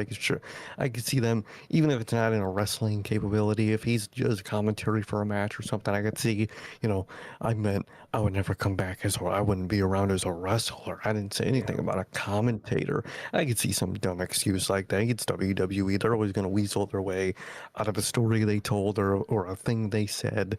And I wouldn't be shocked if it even is a match like you mentioned with the Jelly Roll match. I could see them doing that. I could see him being back on commentary for a spot or something, and they'll make some on-screen excuse to how it works, and they'll just brush it off like they do everything. 100%. 100%, bro. So I'm seeing the releases. I think, guys, how we're gonna do this, since they're breaking things down, I think we will save that for our second to last story, just to let everything that's going to happen, and then just so we're not, interrupting our other stories. But keep letting us know. Sir K's gonna stay on the pulse as well. But we will officially go over everything second to last, just to give everything time to happen, just so we don't keep bringing it up in pieces. So I think that's how we'll do it. But yes, BJ Ray was released. Yeah, he was released a minute ago. So. He never made it, if that makes sense. He was released because he just didn't make it. That's right. Alex says, is Aleister Black finally getting a world title shot now that Pat is out of the way? Probably not. He's probably just going to he's probably going to do the karrying cross thing, since they gave him his gimmick, and just continuing to stand in the background of people's shots, knowing Triple H. Exactly. He might get one title match. That's going to be a random nothing title match that he's going to lose and move on to nothing storylines again. Yikes. Speaking of SummerSlam and Minnesota, Brock Lesnar. According to Uncle Dave, people in WWE, they believe Brock Lesnar is not retiring yet, although he is retiring at some point this year. The original plan called for Lesnar and Obafemi to have a longer feud, but of course, those plans have since been scrapped. And with that, Dave also says that most people in the company believed that was not Brock Lesnar's retirement, and nobody can confirm if the segment was a true retirement. We were told outright to treat it as an angle, including the same person who warned us to treat the first Seth Rollins injury as an angle. Okay, so this could possibly be from some very reliable people, being that the Rollins injury was fake. You know what I also think was fake, and I think because from everything I'm hearing, the Lesnar stuff was unplanned. But again, they said the same thing about Rollins. The original. What I'm calling bullshit on, okay, I'll say this. If Lesnar really did retire at WrestleMania, I think it was because he smelled bullshit from the longer feud with Obafemi. I could tell you exactly what they were going to do. They were going to do the longer feud to screw Obafemi. They were going to have Oba win at WrestleMania. They were going to have the second match, Brock win. And when it was time for the tiebreaker, WWE was going to scrap the plans and feed Lesnar to Gunther at SummerSlam, and we were never going to end up getting the third match. I guarantee you they were going to say that to give Lesnar a win over Obafemi and the final win over Obafemi, but they were going to pose it as a trilogy, maybe to Brock. Brock probably wanted Oba to beat him and to go over. But once WWE proposed that, I guarantee you, if the retirement was real, that probably could have posed a lot of doubt in Lesnar's mind of really being able to truly put over Oba. That could have been a way for WWE to, I guess, trick Lesnar into getting a win over Oba, I think. Yeah, yeah, it's weird with all these stories, man. I don't know. I don't think any of them truly do know, because I think they're hearing one thing, they're hearing another. It's classic wrestling journalism, man. I don't know. I got a hunch that he technically isn't, that they're gonna do that one last match. But I wouldn't be shocked if he wants to retire and he requested to.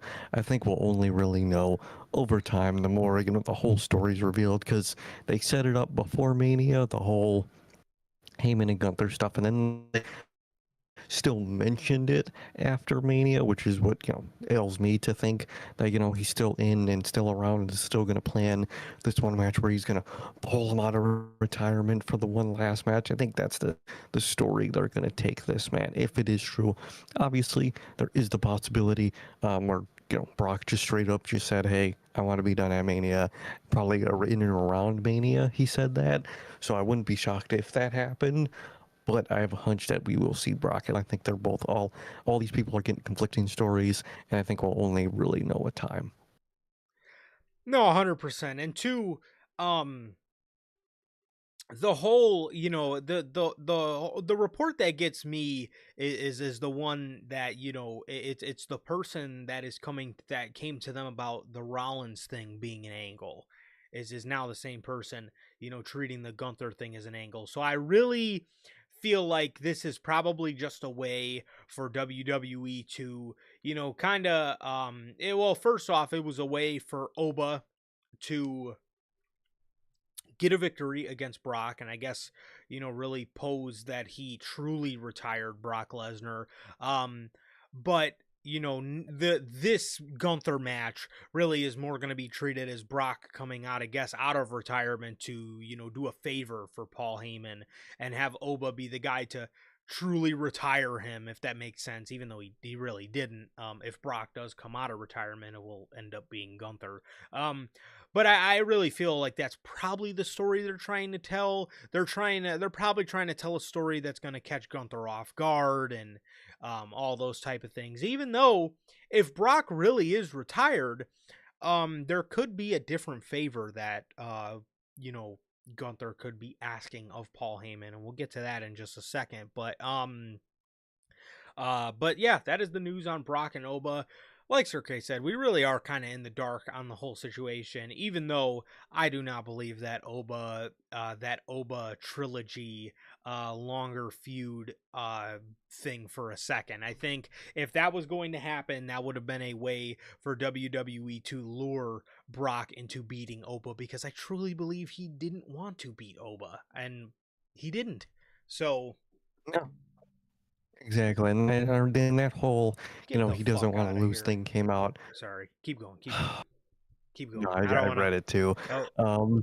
Oh man, that's gonna be a conference. But yeah, man, wow. But I think the whole I don't want to lose story, it came out, and I think he didn't interact with Oba yet. And I think when he interacted with Oba, that's when, the context, I think, of that story kind of changed its meaning, and where he was like, yeah, I don't want to lose, but now I just met this Obafemi guy, and I'm okay with losing. So I think that's kind of what happened with that story too. I think that story was very true of, he probably told them, I don't want to lose up until the retirement.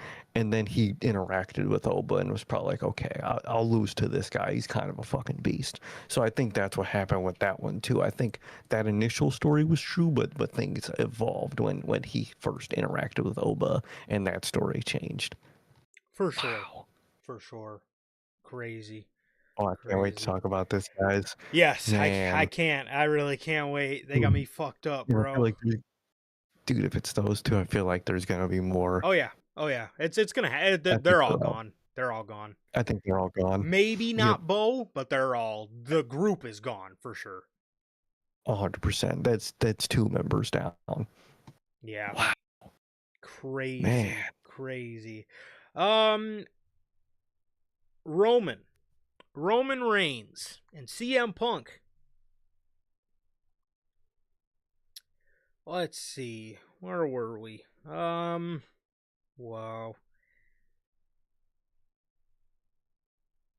So we have, where in the hell? Okay. Roman. Hmm?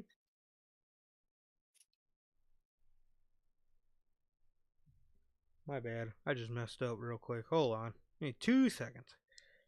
Okay. Roman Reigns. According to Uncle Dave. Uncle Dave's on it this week. He's goated this week, man. You know, Uncle Dave.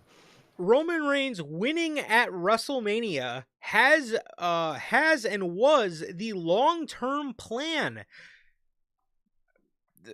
According to big feuds being planned for Roman Reigns, it was apparently talked about. It was apparently talked about that Punk could beat Reigns at WrestleMania and drop the title at Backlash, but it ended up in the end the suggestion was nixed. What in the Vince McMahon is that? He beat him and then lose to A him month, later. 3 weeks later. What is, first of all, that is a fucking horrible, possible plan they thought about. What is that? And second of all, bro, what did we say, bro? What did we say? The second interaction with those two happened and Punk was doing that weird stuff, or to me, he seemed butthurt about something. I fucking knew it. I knew he was gonna lose, and that was the fucking plan the whole time, bro. Look at that.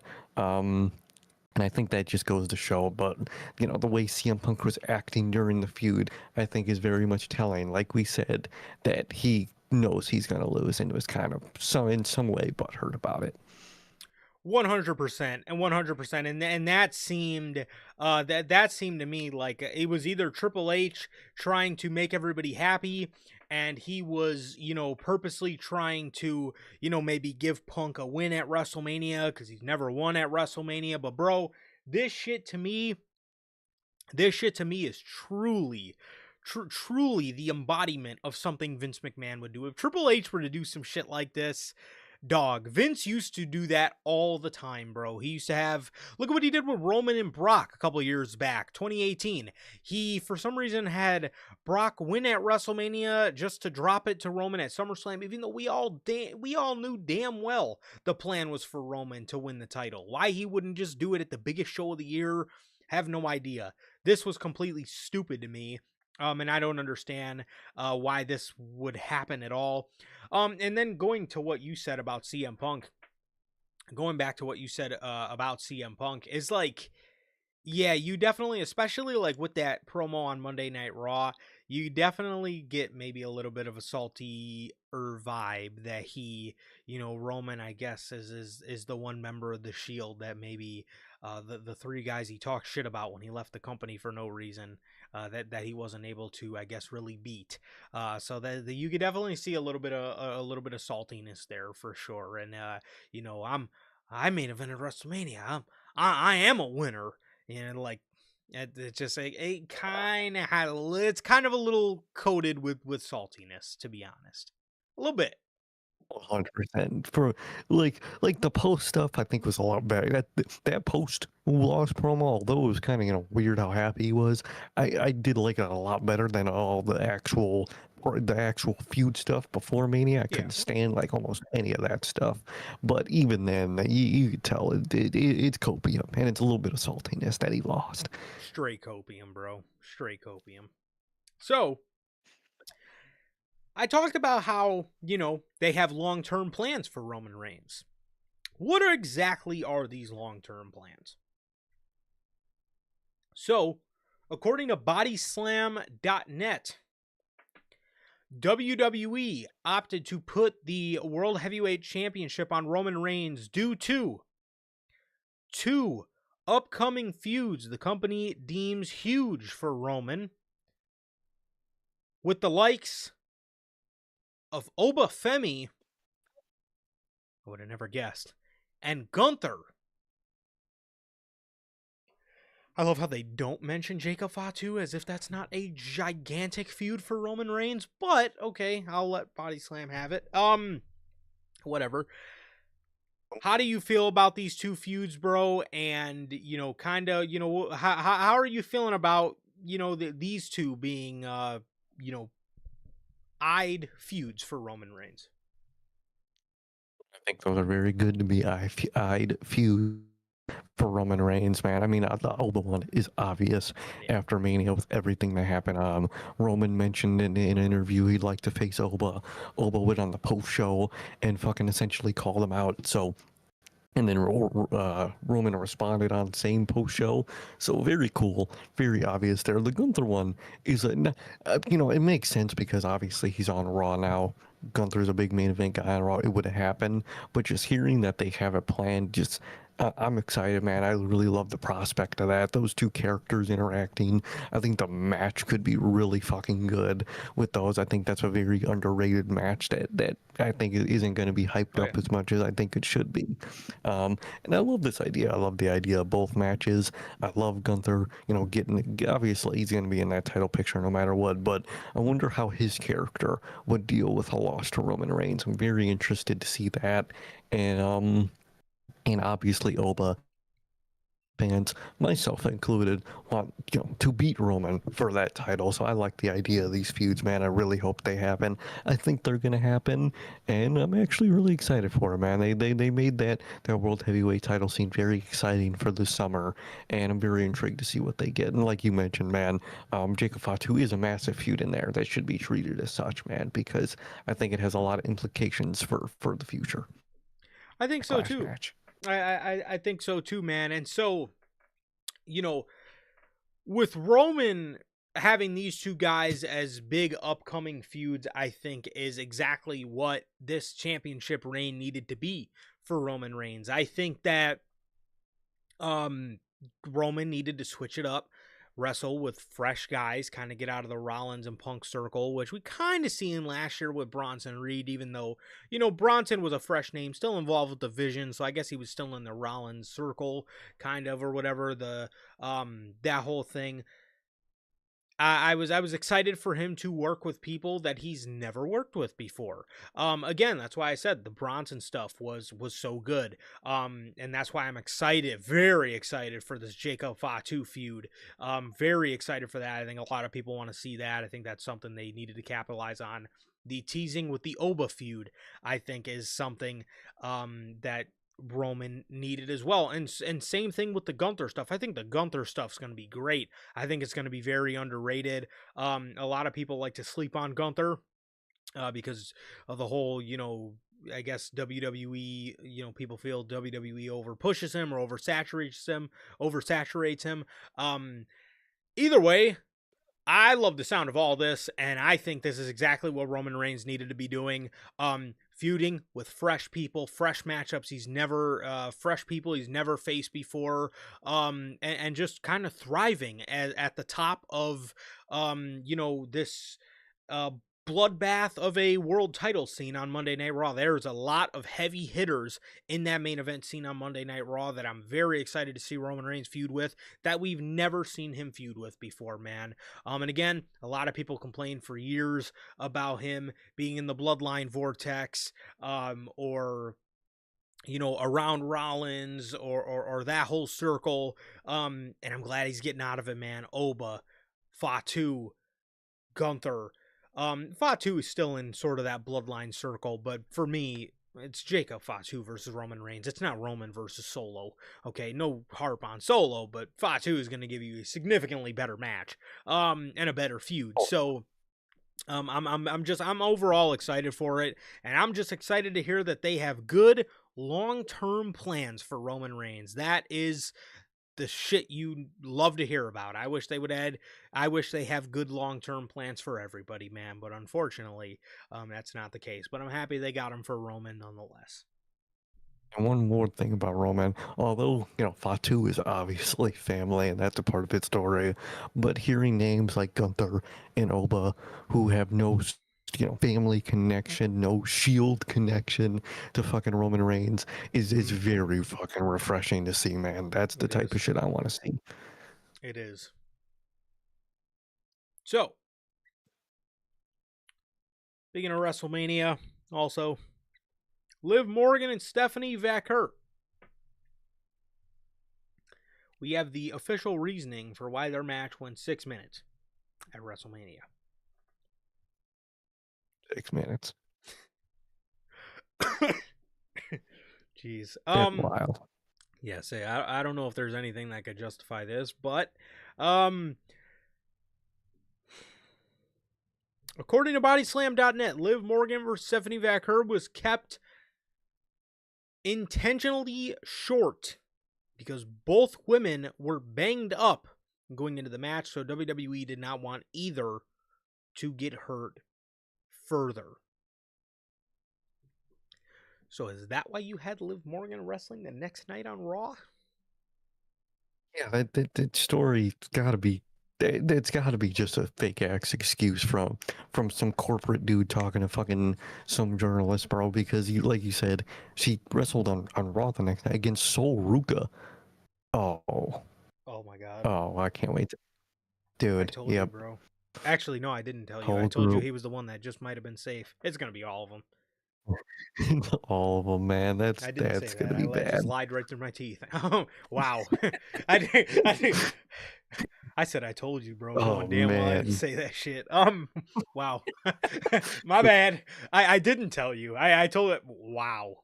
Okay. I just read all that, right, man. Okay. We'll talk about it a little bit. But yeah, man. What kind of copium ass fucking corporate shit did they just give? Is this that don't make no sense?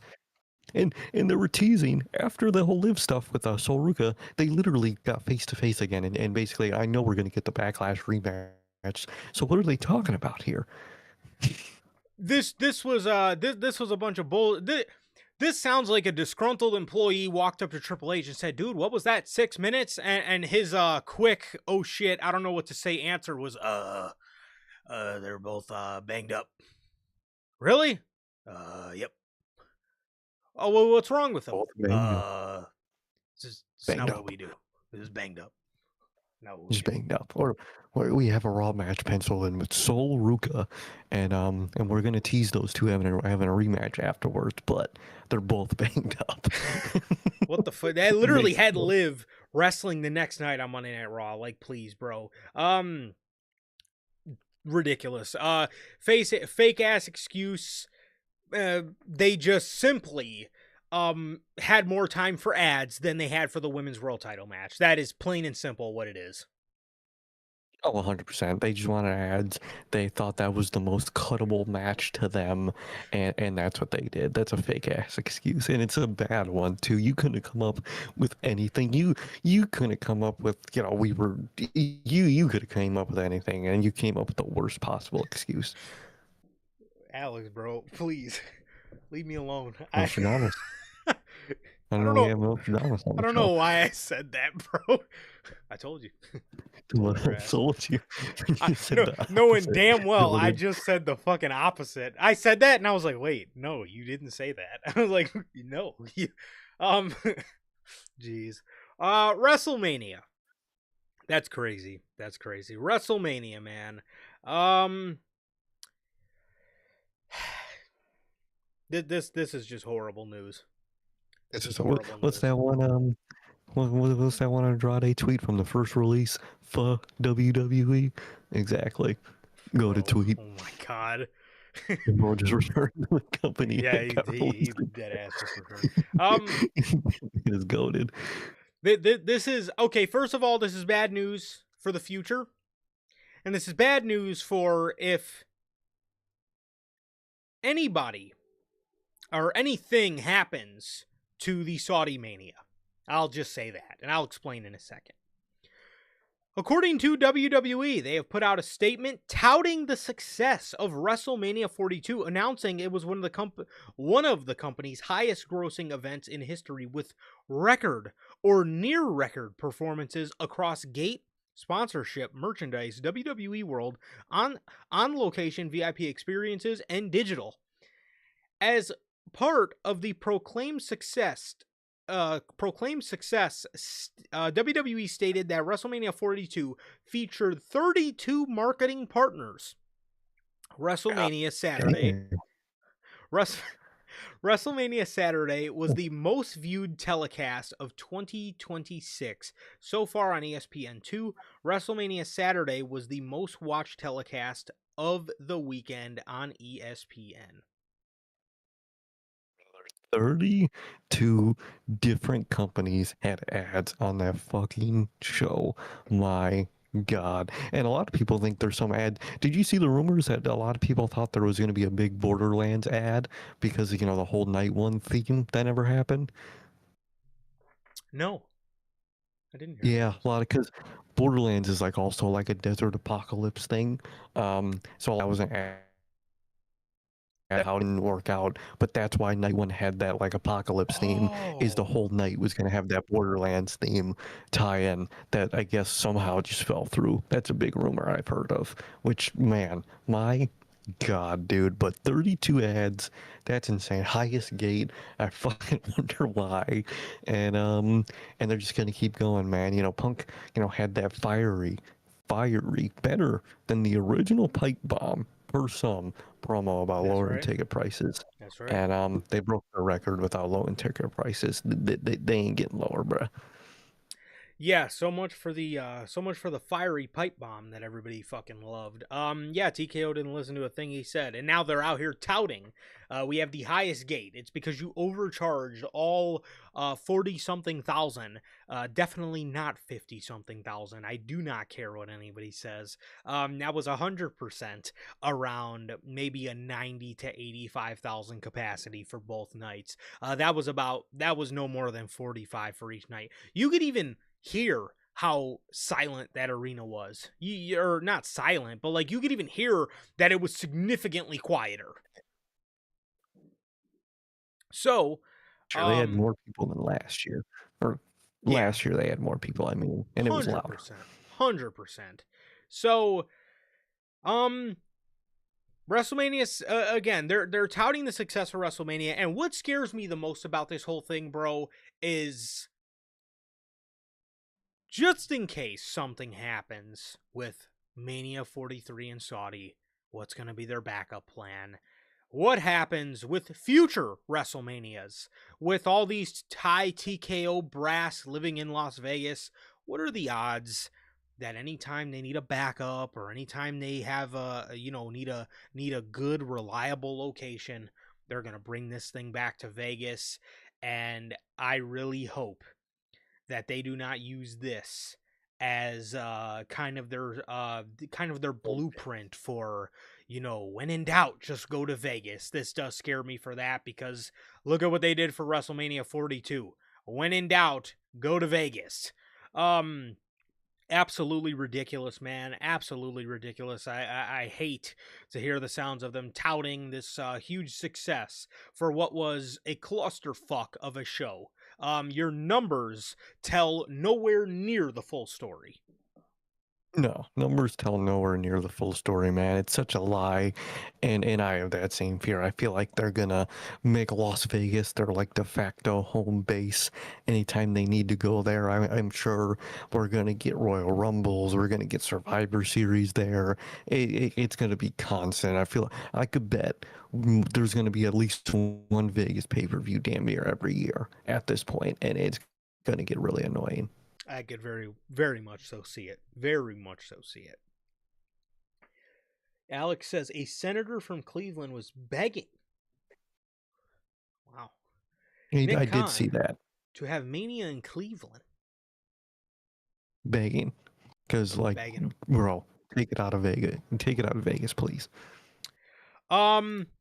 I don't know that they will do that though, because I believe they do not want Mania in cold weather states around the months of April, and I think Cleveland or I think Ohio is pretty cold because we're pretty cold in April.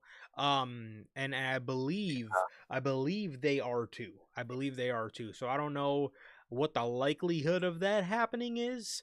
But I mean, we'll see, man. We will see. But I believe. I don't know if the likelihood of I don't think Cleveland is necessarily a destination spot for SummerSlam or for No, WrestleMania. yeah, I mean, I'll take it over Saudi or fucking Oh yeah, Vegas again, man. But it's not like you said a destination spot. You got to go a bigger city if that yeah, makes sense. But I would take Cleveland a million times over a Vegas or a Saudi, 1000%. for sure. Speaking of Saudi Mania,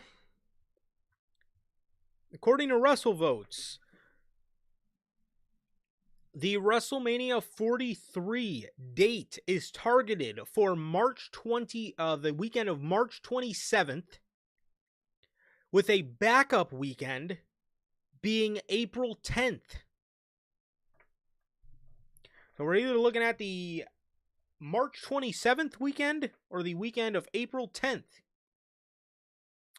Honestly, either sound okay as long as you're not dipping into mid-April like you did this year or last year. I'm fine with both of those, to be honest. 100%. Either option I'll take. Like you said, it's way fucking better than the late April they've been doing the last 2 years. As long as it's early April or seems possibly even earlier than that, I think the earlier the better for Mania with the way they know how to build Mania. For Don't know how sure. to build Mania. I think the earlier the better from Royal Rumble and Chamber to Mania. Yes. 100%. Yes, especially too when you come out of Elimination Chamber, that's usually about late February. It's probably best to wrap that whole thing up in a month because you cannot do 100%. a month and a half. You've showed us twice in a row No. you can't do it. No, they don't know how. It's just stalling and nothing segments, and then just boom, WrestleMania, man. So let's just keep it short and sweet, man. 100%. 100%. So we got speaking of Saudi, WWE. They tweeted it out like nothing's wrong in the world, but WWE has announced Night of Champions 2026 has officially been announced for Riyadh, Saudi Arabia on June 27th, 2026. So it seems like after all the speculation on is WWE, still going to be in Saudi for Night of Champions or any of their, regular shows that they do throughout the summer, seems the answer is yes. They're going back for Night of Champions June 27th.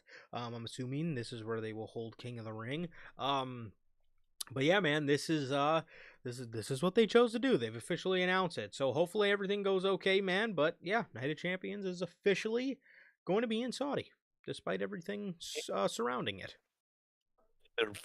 They're dead on determined to put this in Saudi. They announced it like you guys see, June 27th.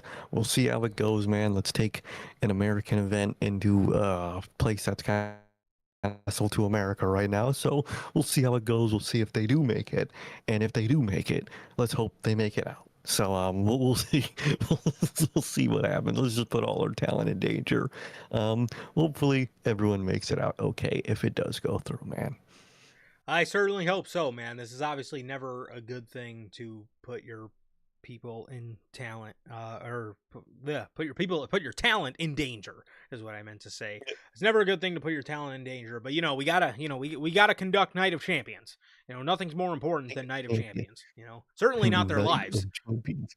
You know, No, not their lives, man. Night of Champions is what's important. It's not like, other, locations would like to see that pay-per-view yeah, theme and its idea, but no, it's just Saudi. yep, just them. That's it. So June 27th, man, June 27th. WrestleMania 43. Now, we all know That is what we are all calling Saudi Mania. But according to Fox 17 Nashville, WrestleMania 43 next year was originally set to take place at the new Nissan Stadium in Nashville, Tennessee. The Nashville Convention and Visitors Corporations state that they are now looking at future years to host WrestleMania. Bro, Literally every time it's, hey, this nice location, we'll do Mania there. You know what? We're not gonna do Mania there. Someone else paid us to go somewhere else, man. Dude, TKO loves pissing off markets, man. They love them more than anything. yep, and like Alex says in the chat, WWE owes Orlando, New Orleans, even though they might not owe New Orleans, because wasn't the compensation Money in the Bank this year? Yeah, that was essentially the apology. Is we'll give you guys fucking a change date Money in the Bank. Money in the Bank in September. Kill me. Brother. Indianapolis and Nashville. So Nashville could add. So I'm assuming what the original plan was WrestleMania 41 was Vegas. 42, I'm assuming, was supposed to be Saudi Mania. I would assume. I'm assuming. Well, if you really wanna look into this, 41 was supposed to be Minneapolis, and then maybe Saudi Mania, and then Nashville for 43. They owe a lot of people WrestleManias. They do.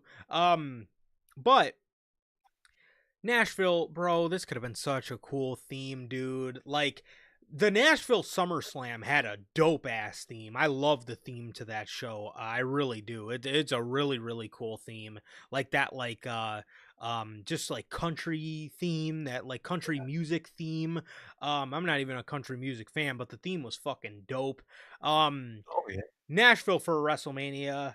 They got the new Nissan Stadium. I think it's perfect. Please go to Nashville. Please go to Orlando. Please go to New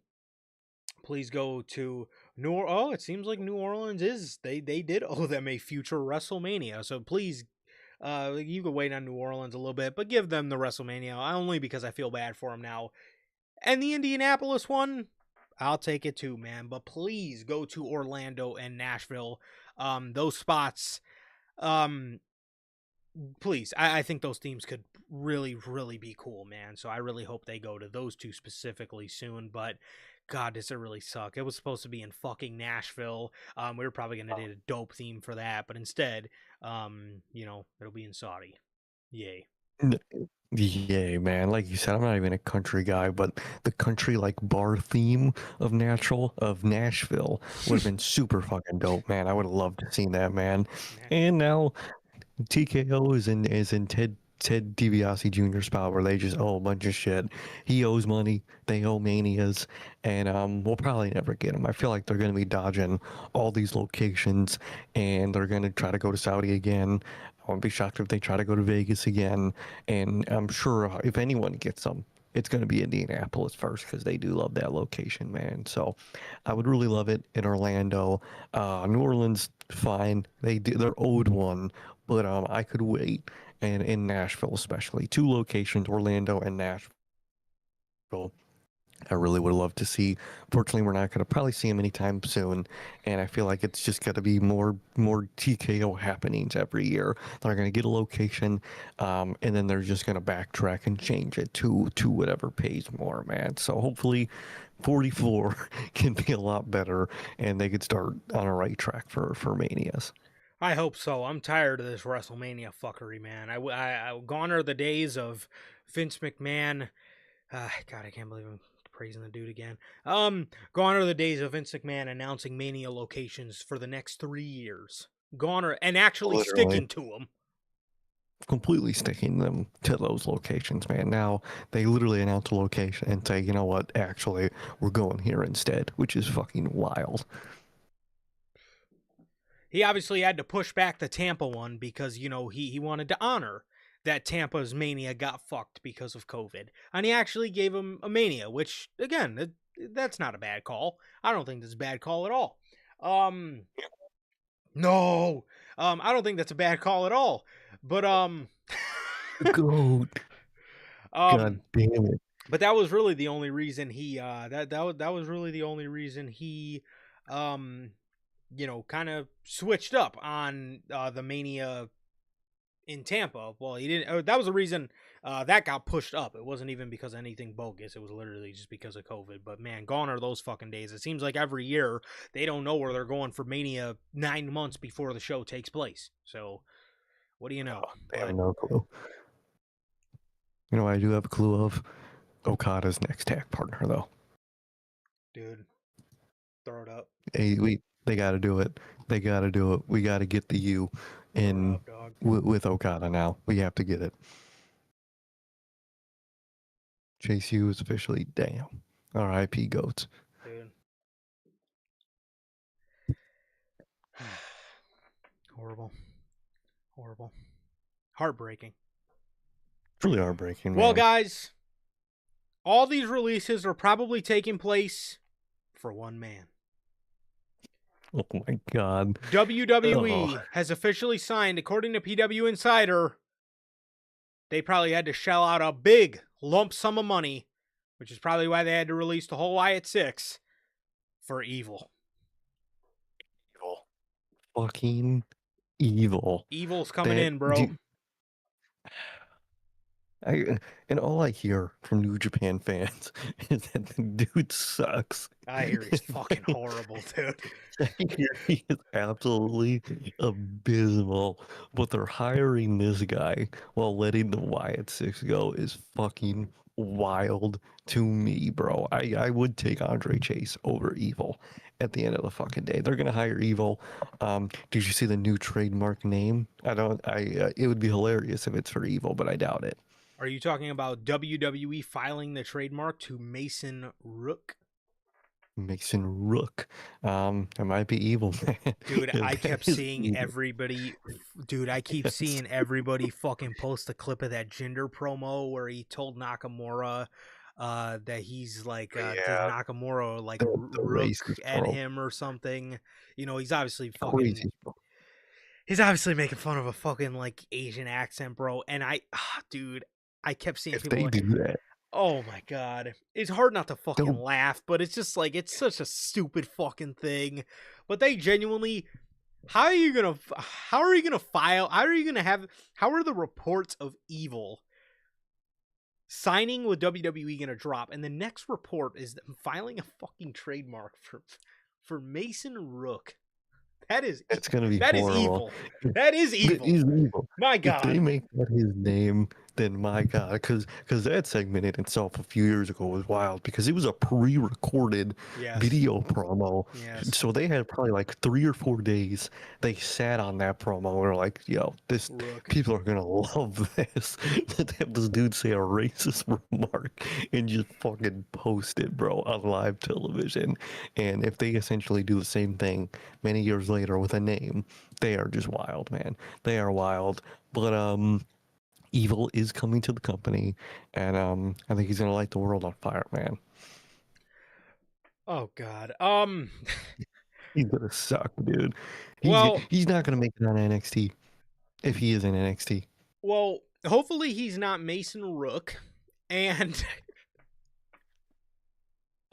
that'll be so bad. Oh, brother. Like, it's funny because it'd be such an obscene thing to actually decide. That's what's funny is like they'll have the goals to do that, and if they do, my God, they are wild. That is some of the there ain't no fucking way, bro. There ain't no fucking way they actually make that his name, dude.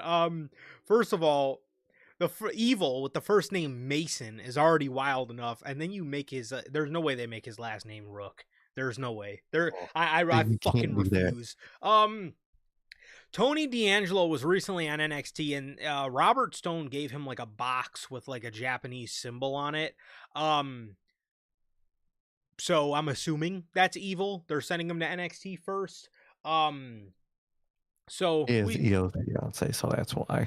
100%. Yes, that is the reason why Evil is in the company. 100%. It is a favor hire because Triple H loves Io Sky. So that is for sure why Evil's coming to WWE. Listen, I haven't necessarily sat down and watched Evil, so I'm not gonna say he sucks, but all that I hear is that he fucking sucks. So, I'm interested to see if the rumors are true and see if he actually fucking sucks or not. That we will have to wait and see on, but I will tell you right now, based off what I hear, I'm not excited. I'm not excited. Based off everything I hear, I'm not excited for Evil. I hear he's bad in the ring. I hear it's just fucking a fat Damian Priest essentially, and we'll see how it goes, man. But I'm not expecting nothing good. Tom, I can compare it to them calling Colt Cabana Scotty Goldman. They did call him Scotty Goldman, which is fucking wild. Absolutely Scotty Goldman to a guy who's Jewish is fucking wild. They're wild, bro. Or when they gave the Mexicools, what were they, like a landscaper gimmick? They came out with a fucking they came out with a zero turn. Zero turn. They came out with a fucking John Deere zero turn. What the fuck, bro? Diabolical work. Yeah, bro.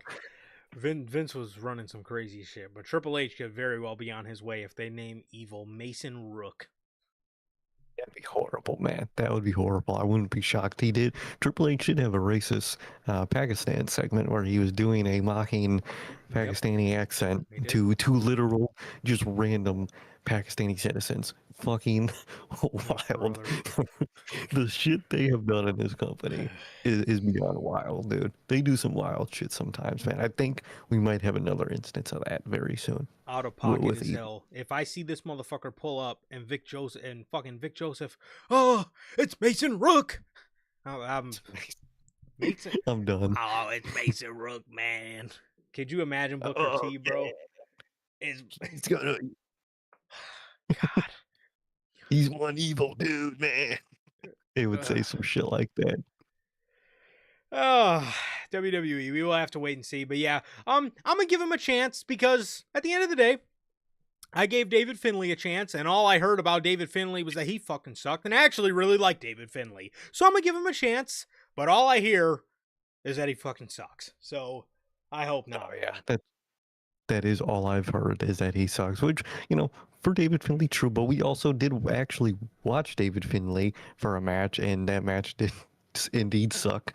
So we'll see how it goes with Evil, man. But maybe it's a setting thing. Maybe like Finlay, it's a setting thing. But what's up, Durante? How you doing, man? Durante, are you excited for them to name Evil Mason Rook?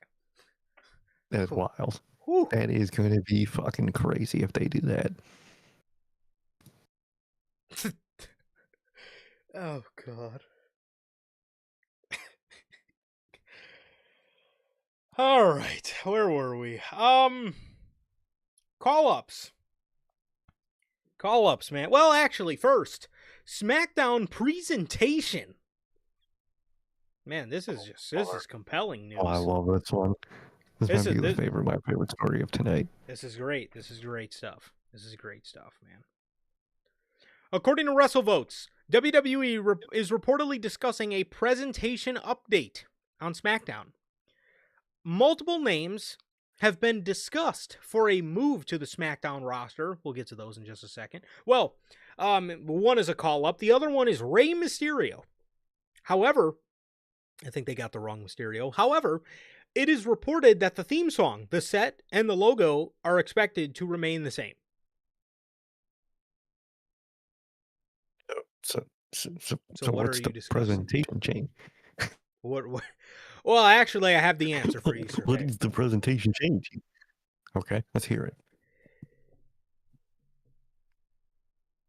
If you go to WWE's Twitter, you know how they have the SmackDown like graphics they post for what's going to be on the show tonight? Yes. Instead of using more of a black overlay, it's more of a white overlay.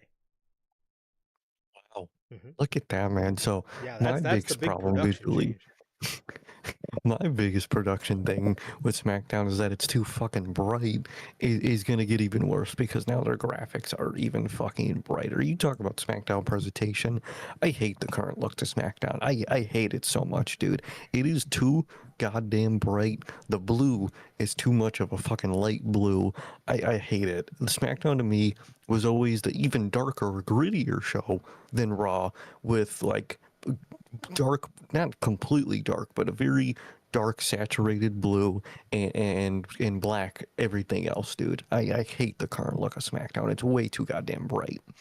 I hate I the blue mat. I hate it. I actually like the color blue that they use. What kills me, to piggyback off what you just said, what I hate about the presentation of SmackDown, I think blue ropes with a nice black mat would It's the way to go. help the show significantly for me. Um but yeah, I don't know why. I actually didn't see a problem with like the like darker graphics they use. I actually don't like that they made them lighter either. Um I don't really like it at all. I just, man, I wish remember when we heard remember when we heard, you know, that's they were thinking about bringing back the fist for SmackDown. Now, I didn't want them to bring back the fist, but I just wanted like a set piece that was like that would be newly iconic to SmackDown, like an actual like set. Again, I don't think you should bring back the fist. I think the fist was a fucking awesome design. But again, there's no reason to like rehash it.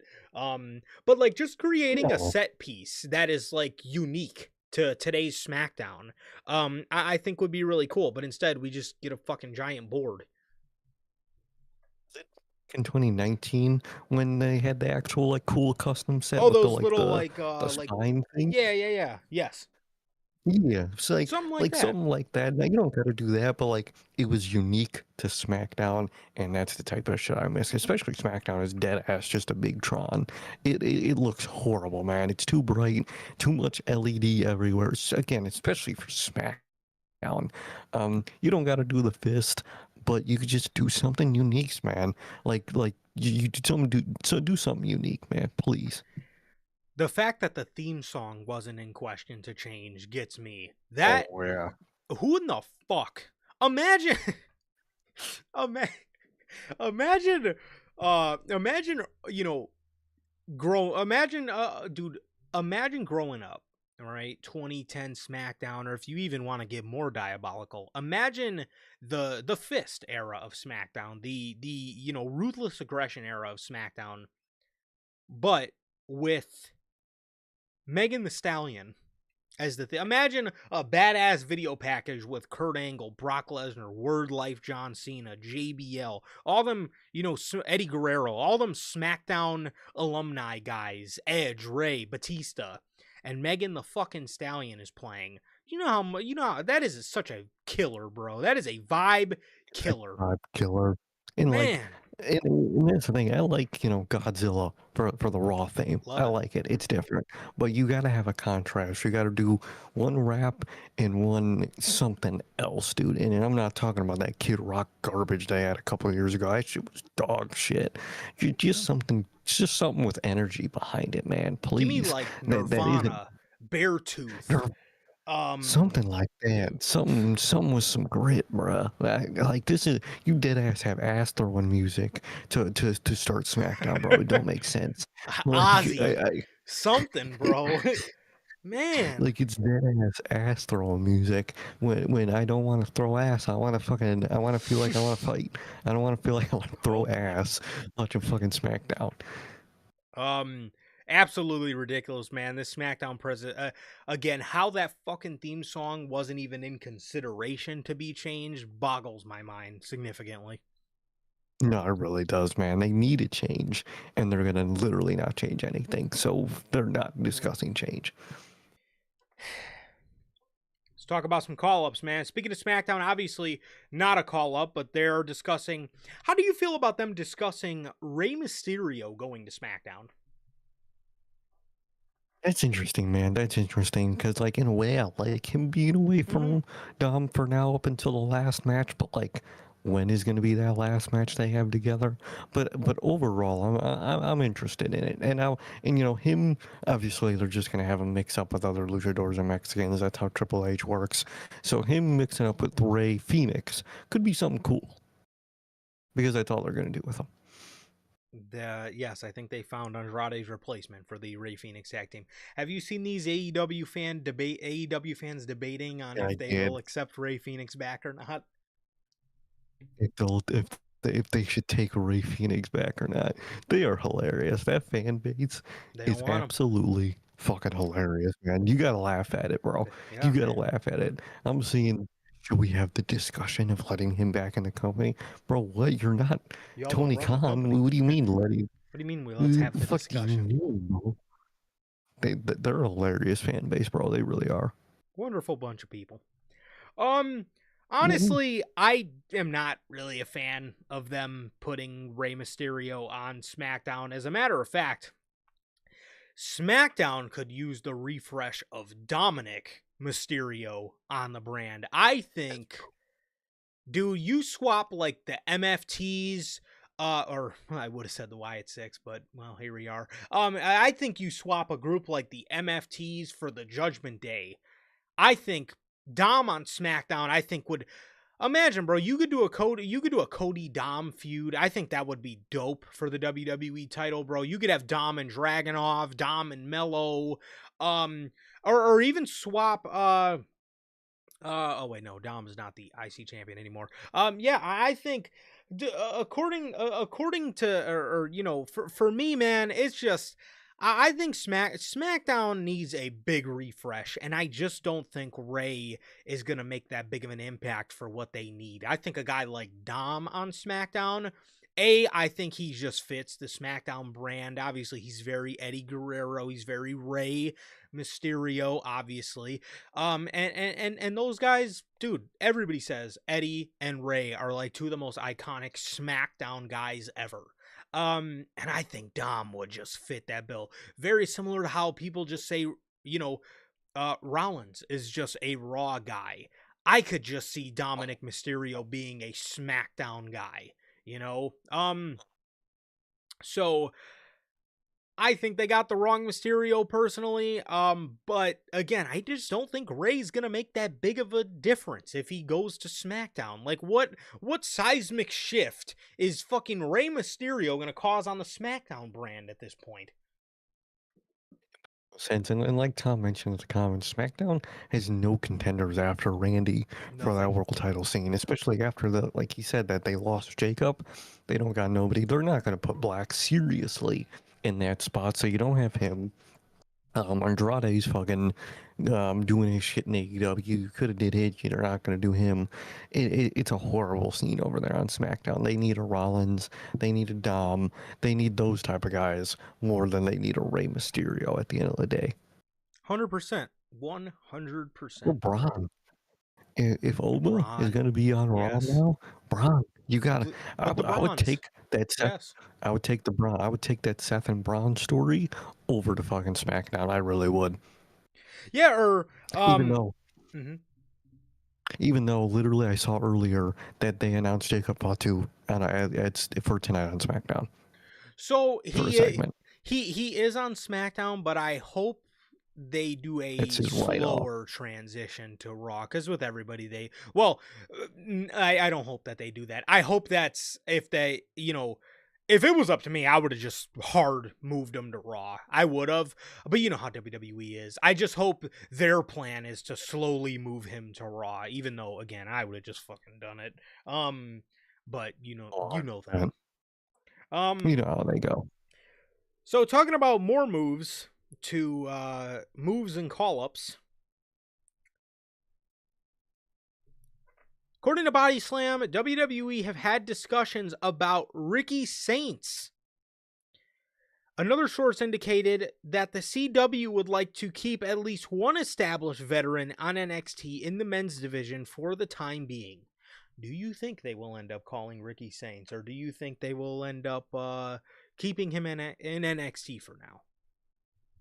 It's interesting. I feel like they might end up keeping him for now, but I thought I saw something that he might have been. There's a possibility he was written off NXT on Tuesday. I know they wrote a bunch of people off of NXT on Tuesday. I don't know if he was one of the names mixed in there, but either way, I wouldn't be shocked if they keep him down there for a longer period, just to have a name down there that isn't some nobody newbie. So I could see them wanting to keep him down there just because he is, you know, he's a veteran in the business. I wouldn't say he's like an NXT veteran. He hasn't been down there too long. But obviously he's a, but he knows what he's doing. yeah, he knows what he's doing. He's a veteran guy. So I could see them, wanting to keep him down there. Keep him down there for a little bit longer. Just also because you don't want to add too many people to the main roster at once, even though they seem to be kind of doing that already. But two, I also wouldn't mind it because they fucking need, again, like Tom says, they need heels. But Hunter is informing us that Ricky has attacked Shiloh Hill on Tuesday. So it looks it looks like maybe that could be the write-off, but he's maybe a little bit further in the summer. So unfortunately, Ricky won't be now. I think they kind of need him now, but at the end of the day, they probably wouldn't have done anything with him anyway, to be fair. But yeah, I being Ricky for now. I could see that too. I think they will, and now that Hunter mentioned that they are 100% going to keep him for at least the summer, man. Yes. So shout out Hunter because I don't watch NXT. So shout out my guy. No, I don't watch it. I'll see the occasional clip. I saw the Blake Monroe and the Sol Ruka write-off clips, and that was it. Did you see the Joe Henry one? And the Joe Henry. Yeah, I saw the Joe Henry one too. Did you see that absolute mauling that Keanu Carter did to him, bro? Those were some of the worst looking forearms I'd have ever seen in my life, bro. That shit looked ass. No, bro. It was like it was you remember them hits that Lesnar was putting on Orton back at SummerSlam 2016 when he was elbowing the fuck out of him? That was what that reminded me of. Yeah. Well, definitely, man. Definitely those brutal forearms from fucking whatever his name. What is it? Fucking Keanu Carter. What's his name again? Keanu Carter. He's the next Oba Femi, they say. With forearms like that, he's the next Oba. For sure. I have. Definitely, man. Definitely the next Oba, man. I did see those tweets, and my God, man, the next Oba. Please stop. Oba's just now. Why are we plotting a next Oba now? Yeah, how the hell is there a next Oba? Oba just got called up. What are you talking about, people? Another name being discussed for SmackDown is former NXT Women's Champion Jacy Jayne.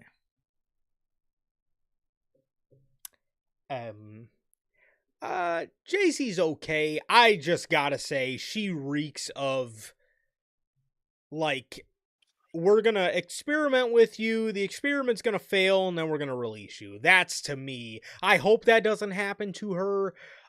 But that is just, I don't know. I think she, especially, dude, that SmackDown Women's Division. I mean, I guess now that we have a babyface champion, it could work a little bit better in her favor. But overall, man, I'm not expecting much.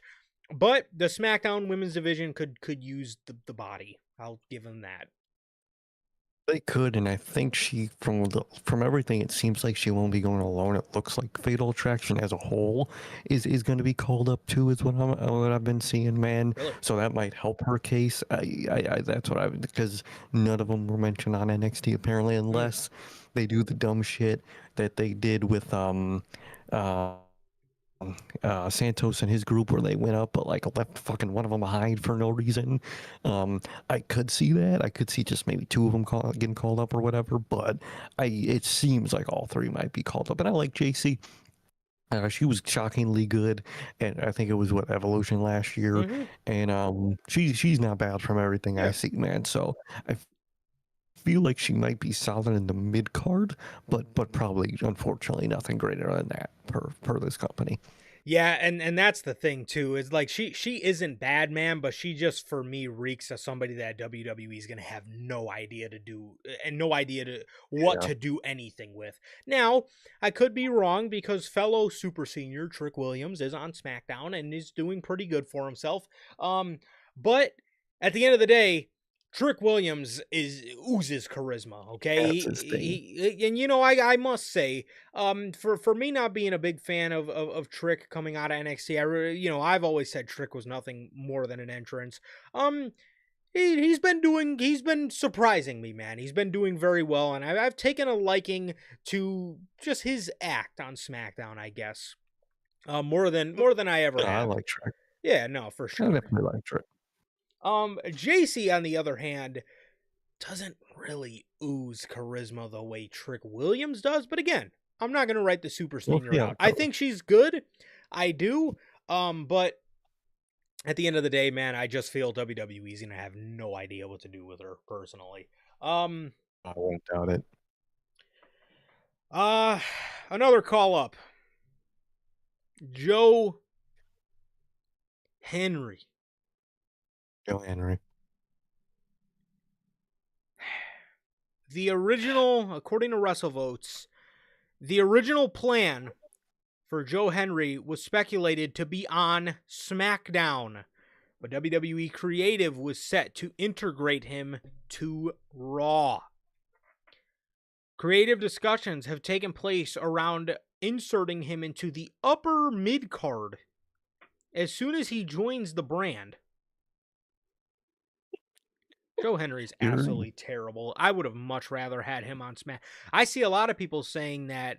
I've also seen a lot of rumors saying that Danhausen and CM Punk are gonna make the move over to SmackDown. Um, so that's something to keep in mind as well. But Joe Hendry going over to Monday Night Raw, dude, are you trying to kill Monday Night Raw? I mean, genuinely, are you? I mean, the only thing worse you could do is keep Danhausen and him over there. I mean, that fucking sounds terrible, bro. Joe Henry going to Monday Night Raw as an upper mid Carter. I didn't want to see Joe Henry leave NXT. Okay. no. I And don't want to see him now get signed. literally, and now he's coming to the main roster. And he's going to Raw. God, kill me. I'm not excited for this at all. I do not care to see him as an upper mid card act. I think he's no, I don't think he's any better than a lower mid carder in my honest opinion. I really think he's just an entrance, and I think the fans are gonna get sick of it, and um, soon people are gonna be wishing you can say his name and he can disappear, because that's what I wish. Yeah, exactly. I think soon no one will say his name, so he doesn't appear. Dude sucks. He is a 10 times worse version than Elias. At Oh least yeah. Elias was somewhat entertaining, especially when he was actually over. That was really cool. And here we're gonna have a dude that has, like I said, the Elias segment every week. He's gonna sit on a stool, sing a little song. Someone's gonna interrupt. They're gonna brawl, and we're gonna get some shit ass match afterwards. It's gonna suck. I think people are gonna turn on Henry very fucking fast. And like one thing I'll give Danhausen for some reason people love to buy his fucking merch, man. I mean, that is the most dorky wrestling shirt merch you could own, but people buy the fuck out of it. At least he has that.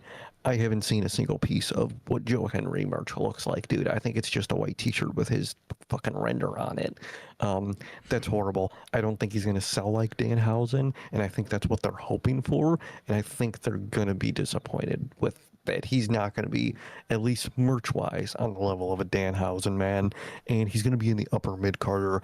You're telling me he's going to be instantly on par scale wise with Penta, with Evans, with fucking Sheamus, with the, you're telling me he's going to be up there with those guys. No. Get the fuck out of here. He's a schmuck, and I think they're going to learn that he fucking sucks, dude. So, he's going to fail on the main roster, man, and the Joe Henry experiment is going to die off quick, man. But it's going to piss me off while he's around.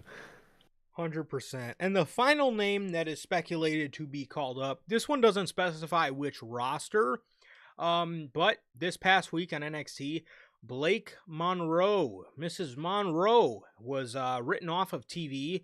And according to Body Slam, she is being called up to the main roster. Okay? I know you're excited about this. I know I'm excited about this. I know all of us are excited about this. Where would you put Mrs. Blake? I would definitely put her on SmackDown because SmackDown needs people severely, especially after today, man. SmackDown definitely needs people. They need names. Blake needs to be on the main roster realistically. They have a babyface world champion. I think it makes all the fucking sense, man, to put Blake on SmackDown. And all I hope, like I said when she first signed, when she's on the main roster, man, I really hope they let her keep the gritty, bloody, violent side to her character and her matches. I really hope we get to see at least somewhat occasionally on the main roster. That's my biggest hope and biggest fear of them not doing. 100%. I think for me, unless I'm really forgetting somebody, I think we are out of a Queen of the Ring this year. I think there hasn't really been a name that really jumps off the page to me. I think if WWE wanted to make a real great impact upon a rival with Blake Monroe, bro, imagine you can build to a Blake Monroe versus Rhea Ripley match at SummerSlam. Imagine she fucking takes the crown in the little like queen crown, whatever they have, and attacks her the same way she used the heel on Tony Storm, bro. Come like on, stab bro. it, hitting her in the floor. That shit would be dope, dude. That's the type of shit I want to see.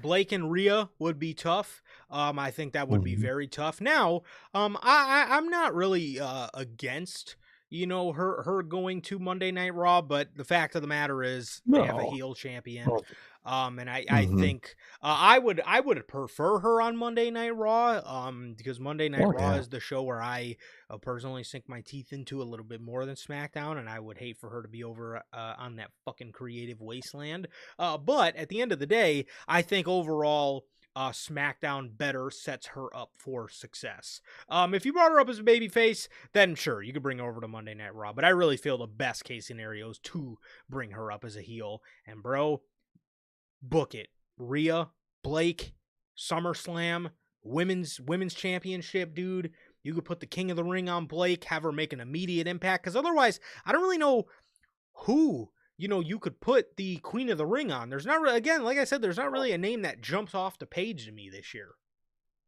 There's really not, man. There's really not a name that jumps off the page for me, man. But I think Mike Monroe would definitely hit that name on the head. And like you said, if I was really booking the show, these shows would be more balanced, and I would prefer on Raw too. But just the balance wise, you need to put her on SmackDown, unfortunately, man. And it does make sense with Rhea being a babyface champ over there. So overall, as much as I prefer Raw for damn near everybody, she has to go to SmackDown. 100%, man, 100%. That's the news on everybody being called up, man. It's okay. They got the rest of them. They got the They got the fucking rest of them. rest of them. They did. Official. Official. Because I didn't see. Let me see. I'm reloading Sean now, but I haven't seen Sean say they got the rest of them. What is Wrestle Body Slam. Body Slam. Body Slam. Okay, because I really haven't seen the rest of them. Yeah. But let me check Body Slam now. Damn. Wild. Damn. Wild, bro. So, well, since they keep coming, I guess we will save all the releases for officially last. TKO. Bro, TKO. Oh my goodness. Mark Shapiro recently was at a University of Alabama class hyping up WWE's NIL involvement, and he had this to say. And I quote, "First of all, TKO has complete control. We're responsible for the good, the bad, the fact or fiction. having Hollywood. That's how you clearly know nothing, bro. Having having Hollywood tie-ins, celebrities, and stars. Logan Paul, Pat McAfee, Mark Wahlberg show up and do his thing. Tyrese Halliburton last year got in a fight in the ring with Jalen Brunson of the Knicks. That's not new, just on a larger stage.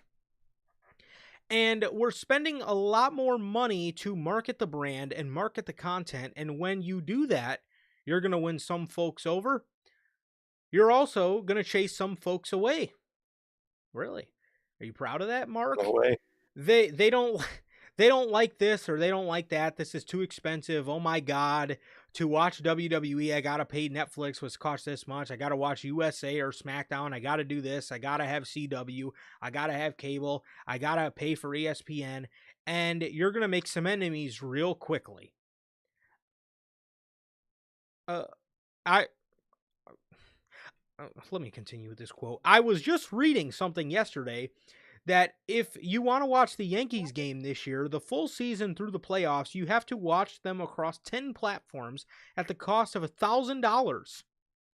When you add up everything, you have to when you add up everything you have to buy to see them, that's just the way of the world today. Since then, a report has came out that, according to Uncle Dave, it was noted Ari and Mark Shapiro do have final say in WWE creative, but they almost never use it. Really? Almost. It was said that in the situation WrestleMania, they did use it. It was just at the most inopportune time. Sir K, is it just me, or does Ari Emanuel seem fucking proud of the fact that they're chasing their hardcore audience away? Is that what that sounded like to just me? He sounds like one of those dickhead businessmen that like love pissing people off with business tactics. You know, Yes. you know what I'm like talking about? Yes, those 100%. or like you'll meet him as like a manager at a store. Those people that just love to like be dicks in a way. Yes. They're really. He seems like one of those fucking rich people or just high up people in a company that just enjoy being a dick, bro. It's probably, I don't know, it gives him some sort of power trip or whatever the fuck. He sounds like a complete loser, but he seemed like he's one of those people that enjoys doing scummy dickhead business shit. I'm sure he loves firing people and scaring new employees, and what he seems like one of those. That is what this fucking reeked of to me, is those like managers that get the power trip off of like firing people. Like, oh, I love to let people go. Like, oh, okay, fucking I'm glad that helps you sleep at night. That's completely what this gave me the vibe of you're gonna win some folks over. Who the fuck did you win over by introducing Pat McAfee and Jelly Roll and Tyrese Halliburton and Jalen Brunson? Who did you win over? You're not. You're not winning. Even successful. Yes, like you're not even. You're not winning anybody over. All you're doing, you're having an NBA fan scroll on Instagram and be like, "Oh, Hallie was on SmackDown. Oh, that's cool. I used to watch that when I was a kid." Yep. And then he keeps scrolling. That's it. Yep. That's what that is. And like all you'll see in comment sections when Pat McAfee does something, when a member of the NBA or NFL does something, it's the fans of whatever it is saying how like, damn, look how washed they are. They got to go on this fake WWE stuff and do stuff. Or look how fake it is. They like they don't respect it, and they're not gonna buy it because they don't respect it. You're catering to people that aren't gonna buy what you're selling, dude. Yes. You're selling fucking alcohol to a bunch of fucking straight edge people. It's not gonna work out, dude. You can't sell people that don't respect what we do. They don't respect it, so they're not gonna buy it. I don't get it. At least in certain contexts, you get celebrities and the Jelly Roll tries to make the company look good and stuff about the company, but like it's only going to get so far with celebrities because it's not the wrestling world. If you're not a wrestling fan, you're not a wrestling fan. You can be a casual. Casuals exist, but if you're not a wrestling fan, you're just not a wrestling fan. You're not going to buy whatever it is. Like, I don't get that. They don't get that. No, not at all. They can't come to terms with the fact that, like, again, wrestling is a niche market, and like again, you adding Jalen Brunson squaring off with Hallie on the show is not going to get an NBA fan to say, "Oh my God." Just because they face off this one time, I need to watch a whole 3-hour program about something that I don't know anything about. And that's why, like, Vince used to always talk so much about the like the heirloom that wrestling is. Like, it's passed down through, you know, this Companies and guy's, families like, and yes, like, dynasties. this guy's dad watched, and the dad watched because the grandpa watched, and the grandpa watched because the great grandpa watched, and it's trickled down all the way until the kids, and then the kids gonna bring their kids. And then, for me, I was, for me, I guess I was really a first generation wrestling fan, but I got into it. From a friend. You know what I mean? So a lot of times wrestling is passed down. You're not going to, and certainly if people do start watching wrestling, it's not going to fucking be because they seen, Mark Wahlberg hitting a pop-up Rana on SmackDown, bro. That's not what people are watching for. Again, they laugh. They don't take No, what we do seriously. They think it's a joke. They think it's fake, and that's fine. They could think that all they fucking want. So that's why you don't cater to those people. But it seems like he likes pissing people off, and this is the same guy, Mark Shapiro, who clowned on Vince McMahon for marketing tickets towards affordability and families. So we kind of know what we're dealing with here. We're dealing with a money-hungry dickhead who knows nothing about wrestling whatsoever, and neither does his fucking buddy Ari. They suck. No, they both suck. They don't know what the fuck they're marketing to. They're marketing the wrong product to the wrong people. And I think over time they're going to realize that the people that will, they usually always stay and buy and go to these shows and buy the merch and do this are getting, pushed away. And the people you're trying to cater to aren't buying at all. I think they're going to learn that over time. And I think it's going to bite them in the ass, dude. And I think they're catering to the wrong market. They're snarky assholes about it. The people you're catering to don't respect what you're selling, and it's never going to get off the ground, man. Wrestling is a ceiling, and you have to embrace that ceiling. Absolutely ridiculous, man. And speaking of ridiculous, this brings us to our final story. Stories of today. I'm keeping it on tap. I got the live. I want to shout out to you guys, bro. Shout out Tom. Out to you guys. Shout out Alex. Shout out Gotti. Shout out everybody, man. Shout out everybody keeping us updated as we've been keeping updated all stream as well, man. But shout out to you guys for sure. JT, me and this guy JT, we bonded over our love for Bray Wyatt, man. I think that was very very crucial, man. And he asks, by the way, how are you, brother? He says, I just got on social media as a true Bo Dallas and the Wyatt Six got released. Hunter told him yes, and I'll tell you again, yeah, they all got released, bro. They all got fucking released. All of them. Let's start off with all the releases, man. Starting off, so far, there's been 1, 2, 3, 4, 5, 6, 7, 8 releases so far. And I'm gonna check one more time. It seems as if it's at 8 so far. Starting off with the most influential of them all. This is a guy who provided opportunity for other people. This is a guy that reached his hand out and saved the career of Kazuchika Okada. Andre Chase. Andre Chase is released. Chase U is no more, man. The college Throw it got up in the fan. defunded. The college shut down. Gotta throw. I don't know how to do the U. Is it this? And make it Yeah. more of a W. I don't know. Oh, Straighten out your it's thumbs. Straighten out your thumbs. There you go. oh, okay. There I you get it. go. It's like the little football paper game. Okay, I get it. That's right. Well, Um. put your whole hand up, whole palm. Oh, There the you whole go. hand, the There you whole go. palm. There you Oh, go. okay. Throw it I up, didn't know dude. what that was. I Throw didn't it know what up, that was. Okay. R.I.P. man. R.I.P. the GOAT.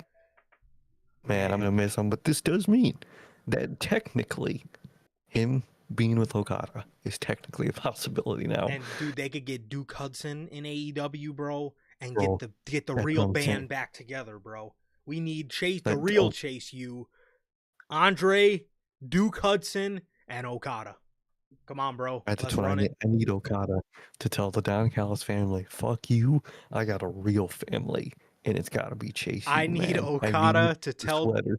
I need to tell Don he's leaving home because he got full scholarship at Chase U. Fully paid for. Exactly, man. Exactly. It's that's so unfortunate. Hunter says Andre's video he posted on Twitter, I guess he did post a video talking about his release. He said in the video he was told from the day he was signed he wasn't going to be on TV, so I signed him. But Chase U getting over gave him that opportunity to be on TV, bro. Look at that, bro. Look at that, man. And the fact that you're signing people to not even put them on television is a whole problem in itself, and was the biggest problems with this company. Yep. Um, but that's unfortunate, man. I truly wish him the best, man. You know, we make fun of Chase U all you want, man, but, you know, he tried and he made Yeah. something that got himself on TV, got it over enough to be on TV. So I do wish the best for him. That fucking sucks, dude. 100%. Yeah, obviously, you know, we make all the jokes about Chase U stuff, man, but that is actually a very inspiring story, man. It's, again, you're signing people, telling them they're never going to be on TV, dude. This guy worked his ass off, got over for himself, got over to that NXT audience, and made something out of essentially what you gave him was nothing. So that's very respectable, man, and that really sucks for Andre. Again, don't know why you're even signing people that are quote unquote never going to be on TV. The next name we got here, part of the releases, is Alba Fire, the former Kaylee Ray, current member of the Secret Hervis, which has me very scared for Piper Niven. Piper is still currently hurt. My question is now, did Apollo Crews make it past these? So far, yes. So far, yes. And they said there seems to be some more on the horizon still, but so far he did make it. You made it, brother. Wild. Like, man. So Very wild. Kaylee Ray, very wild. Kaylee Ray Alba Fire was released. Kaylee Ray not only changed all her hats already, but she tweeted Kaylee Ray would batter Alba Fire. Just saying. So, and we'll get to the Gacy tweet too. But it seems like a lot of these people are already disgruntled with their booking. So to the point where they seemingly probably are okay with it in a way. So I truly wish her the best. She was really cool as Kaylee Ray. So I wish her the best. 100%. Even when they used her as a singles in NXT as Alba Fire, when when she had the fucking bat and would drag it across the ground and it sparked, that was cool stuff. That was cool stuff, It was man. really cool. But I gotta say, this absolutely sucks. Like I said, it's got me worried for Piper Niven. This just really sucks, man. This really sucks. Again, somebody who had a lot of potential, that they never did anything with, and sure enough, they dressed her up in a suit and then wonder why she failed. So, thanks, Paul. Literally. Well, there's a ninth name added to the list from NXT. Dante Chen has also been released. That's the I think he's the Asian dude that was with I think that was him. Was he the one that was with the dark meat Wendy Chu? But what? Dark meat? No. I was gonna. I almost said Dark Michin. I don't know why. What was her name? It was like Miko or something.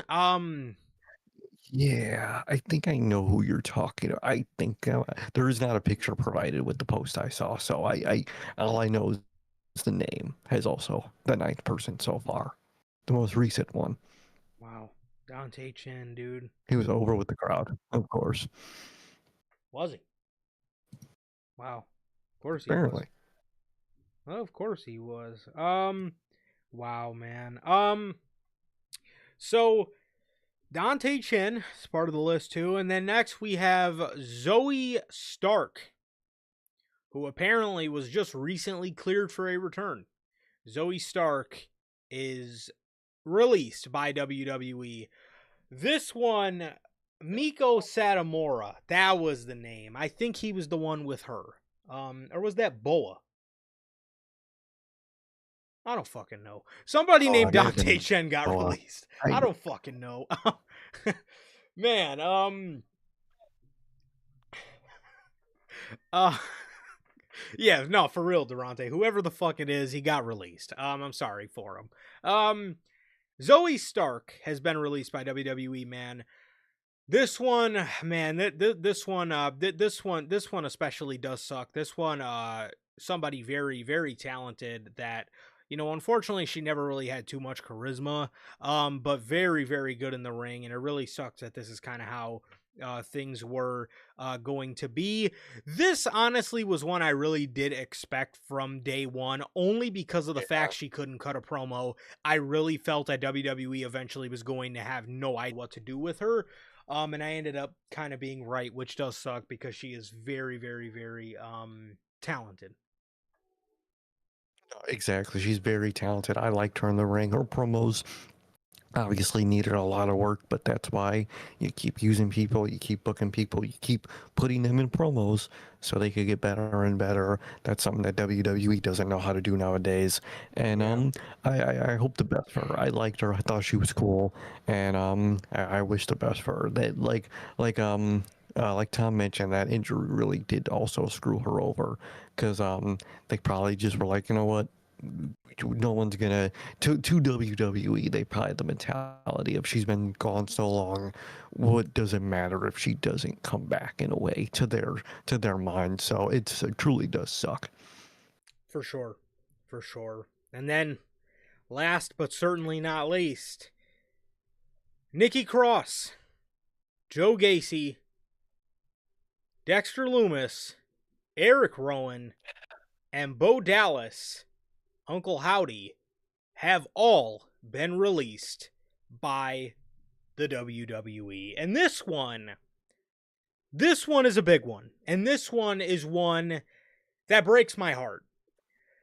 Because you debuted this group in one of the absolute coolest debuts I think I've ever seen in WWE. It really reeked of a Triple H mastermind project. They didn't come off supernatural. They just came off as 5 psychopaths that were just psychopaths. And from that day forward, me and Sir K came on here the first time we seen Uncle Howdy wrestle with a the first time we seen Uncle Howdy wrestle in that fucking mask. We came on here and everybody called us crazy. Everybody called us Debbie Downers. Everybody called us, assholes or whatever they said. We came on here and expressed concern with Bo not taking that mask off and Triple H not booking these guys accordingly, and we expressed concern with the way they booked Bo Dallas staying in that Uncle Howdy role and not humanizing them. And what did they do? They trotted along the whole way, never once assessed, hey, there's a problem here, we need to fix it. Nope. They just kept, and they trotted the group along as if nothing was fucking wrong with the group. The group fizzled out, as everything does in WWE, and again, people like to constantly say, oh, well, TKO, they get involved with Triple H's creative. This is the kind of shit, this is all Triple H. TKO's not saying, hey, let's keep the Wyatt 6, under our thumb. No, and this is why we do blame Triple H for acts like this fizzling out, because they never should have fizzled out. Bro, this was a group to carry on the legacy of one of the greatest characters, in my opinion, the greatest character that the fucking company's ever had. The most layered, in-depth character that the company's ever had in Bray Wyatt. In my opinion, this is a group to carry that legacy on, and this is how you do them. This is how you do the legacy of Bray. This is how you do the legacy of the Wyatt name. And this is how you do Bo. This is how you do Joe. This is how you do Nikki. This is how you do Rowan. This is how you do Dexter. Some incredibly, all across the group, talented fucking names. This is how you do them, bro, and then you release them. You see, I thought it was weird when they lost to the MFTs because I expected the Wyatts to win because of all the friction in the MFTs, and now this makes complete sense. They knew the whole fucking time. And this absolutely sucks. My heart breaks for the Wyatt name. My heart breaks for everybody in this group. But to be honest, the way Triple H books them, this is probably for the better. Oh, this probably is for the better for them, man, because they would have never known how to do with them. They would have always been stuck in a mask. Bo would have always been stuck behind Clayface. They never would have been able to do what they could easily do, man. The human side of their characters were the best thing they could have used, man. And every time we got a glimpse of them, it was amazing. Whether it was Bo's amazing in that role, man. Anytime we actually got to see him out the mask and talking, he was amazing. The whole group, dude, Nikki, Rowan especially, man, he broke your heart every time he talked in the best way possible. It's horrible, man. Every time we got to see a glimpse of their actual personality and their human side for all of them, it truly was amazing, man. And they never did that. They just stuck him in a mask. They stuck him with that entrance. And that's all they ever did. That's all WWE ever seen. Just the Wyatt name as a whole is just an entrance, and they fuck it up every time. And Wyatt's legacy, in a way, still lives on because they fuck up Wyatt-related things to this day, and then just let it go, man. So it's horrible to see that whole thing continuing, man. And I hope, wherever they all might go, whether it's together or separate, it works out, man. They're all great. I love them all individually. I really like Joe Gacy. Nikki was great. That woman did a superhero gimmick for this company and still got fucking released at the end of the day. All of them were fucking great, man. They all were great, whether it was in the ring, or promo wise. They all did what they needed to do and did it great in the best versions of them. We never had this. We never got to see, man. I loved seeing the human side to Bo, to all these guys, and I wish we got to see that more. But they didn't know. They didn't know what they were doing. They never knew what they were doing with this group. And like you mentioned, that loss to the MFTs was the sign of they knew what they were doing. Not too long after that, man. So it's very sad to see. I wish the best for them, and whoever comes next in the releases, whatever, more might come, whether it's today or in the next few days. I feel I could see some more happening, like during SmackDown. I really wouldn't be shocked. But whoever does get released, man, I wish them the best, because most of these releases are on the fault of WWE for never working out. Oh, yeah. Oh, no, 100%. Especially, I don't know if you can look at a modern release that's as on WWE as the Wyatt 6. This is completely their fault. You could have got any random fan to book this group, and I can almost guarantee you that they would have done a better job than Triple H did with booking this group. This was absolutely terrible. You never let Bo Dallas out of that mask. I mean, a couple times, but you never really let him out of that mask to let him shine for who he is. And it absolutely just breaks my heart, man. And again, like you said, the Wyatt curse continues. All they do is care about their bullshit theatrics. They never humanize anything. And look at when Bray was humanized, when he was cult leader Bray. That was the best version of Bray we had ever seen. And you would think they would want to repeat that history and humanize this group and just make them a bunch of badass, Wyatt vibing cool motherfuckers. And no, all they cared about was their stupid theatrics. They never took him out of the mask, and it ended up failing as we fucking said it would. So again, I ask, who doesn't know what they're talking about now?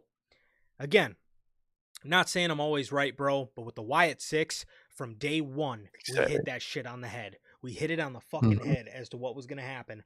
I know my shit. You cannot fucking tell me. I've watched wrestling for long enough, and you could not fucking tell me that didn't look heir apparent from the moment they wouldn't take him out of that mask.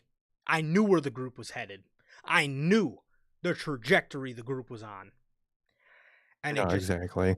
God, it absolutely breaks my heart, man. It really fucking breaks my heart to see what happened with this group. And God, it really does suck, but man, I really hope they're able to go elsewhere and really show who the fuck they are, because man, they are all fantastic. Whether it's in wrestling or out of wrestling, I really hope they can just move on from this, man, because this was an absolute disaster, an absolute train wreck, and it just breaks my heart to see the Wyatt name have this fate on it again, where it's at the fault of And WWE, and it is at the fault of WWE not understanding when to cut the bullshit on the act. So it sucks. 100%.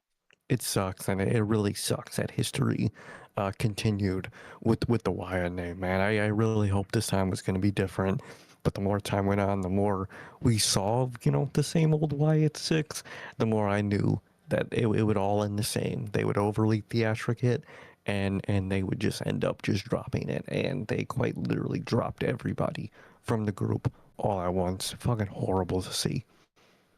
Horrible, man. Absolutely horrible. So, um, that is everything, man. That is everything. So again, Nikki Cross, Joe Gacy, Dexter Loomis, Eric Rowan, Bo Dallas, Zoe Stark, Alba Fire, Dante Chen, and Andre Chase have all been so far up until this point the confirmed names of names that have been released. And again, man, this absolutely sucks. My heart breaks for all of them. A lot of these are severely on WWE's part. At the end of the day, they're making a lot of call ups, and usually around now is the time when they do their spring cleaning. And man, again, especially the Wyatt 6, it just absolutely sucks to see them suffer the fate that they did, man, in WWE, in the depths of WWE creative hell. And it really sucks. I wish all of them the best, whether they go to AEW, whether they go to TNA, New Japan, CMLL, Stardom, MLW, wherever the fuck they go. I wish them all the best, and I am very confident a lot of them will find work outside of WWE. This has been a crazy day. This has literally broke all as we've been live. So thank you guys again, man. It's been very very hectic. It's been very hectic as all this dropping during the show. But man, again, this really sucks, and I wish all of them the best. I truly wish all of them the best, man. I hope everything goes well for all names here, and we'll keep you guys updated. Next Friday, and if there's any more, we'll mention them on Monday, obviously. Yep. But if there's any more, you'll get our opinion on them. 100%, man. JT says, speaking of Clayface, did you guys see that Clayface trailer? I did. I'm very excited for it. I think it looks very dope. It looks very fun. I can't wait for that. A lot of good stuff coming out, man. We got Spider-Man coming out soon. Then 2 months, Fucking 3 months. We got Spider-Man, bro. We got Clayface now. We got GTA 6. Come on, bro. Let's fucking ride. We got a lot of exciting stuff. a lot of good shit. We do. Hunter asked if I've been watching or if we've been watching the NFL draft. Sir K, you've been watching? I have not, man. I have not. You gotta ask Manager Logan. Oh shucks. Manager Logan, man, he knows his stuff. He gave us a very in-depth breakdown. I have been peeking at it here and there. Very excited to see Fernando Mendoza go to Las Vegas. Very excited to see him become a Raider. And excited for who the Bears picked up, man. Very excited for who the Bears picked up. I'm interested to see. I honestly don't I'm not going to lie. I don't really watch college sports at all. I'm familiar with certain names. I've been familiar with Fernando Mendoza. To be honest, bro, he's been the only one. But I'm excited to see the Bears pick up a safety, man. So that is good news. I'm excited. I'm excited for them. I'm excited for them guys, man. So excited. But Exactly. yes, sir.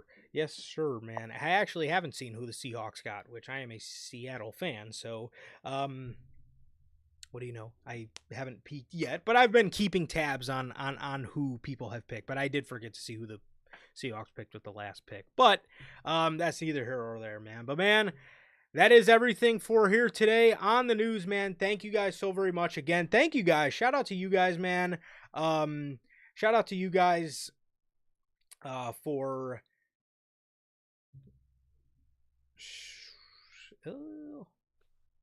hold on.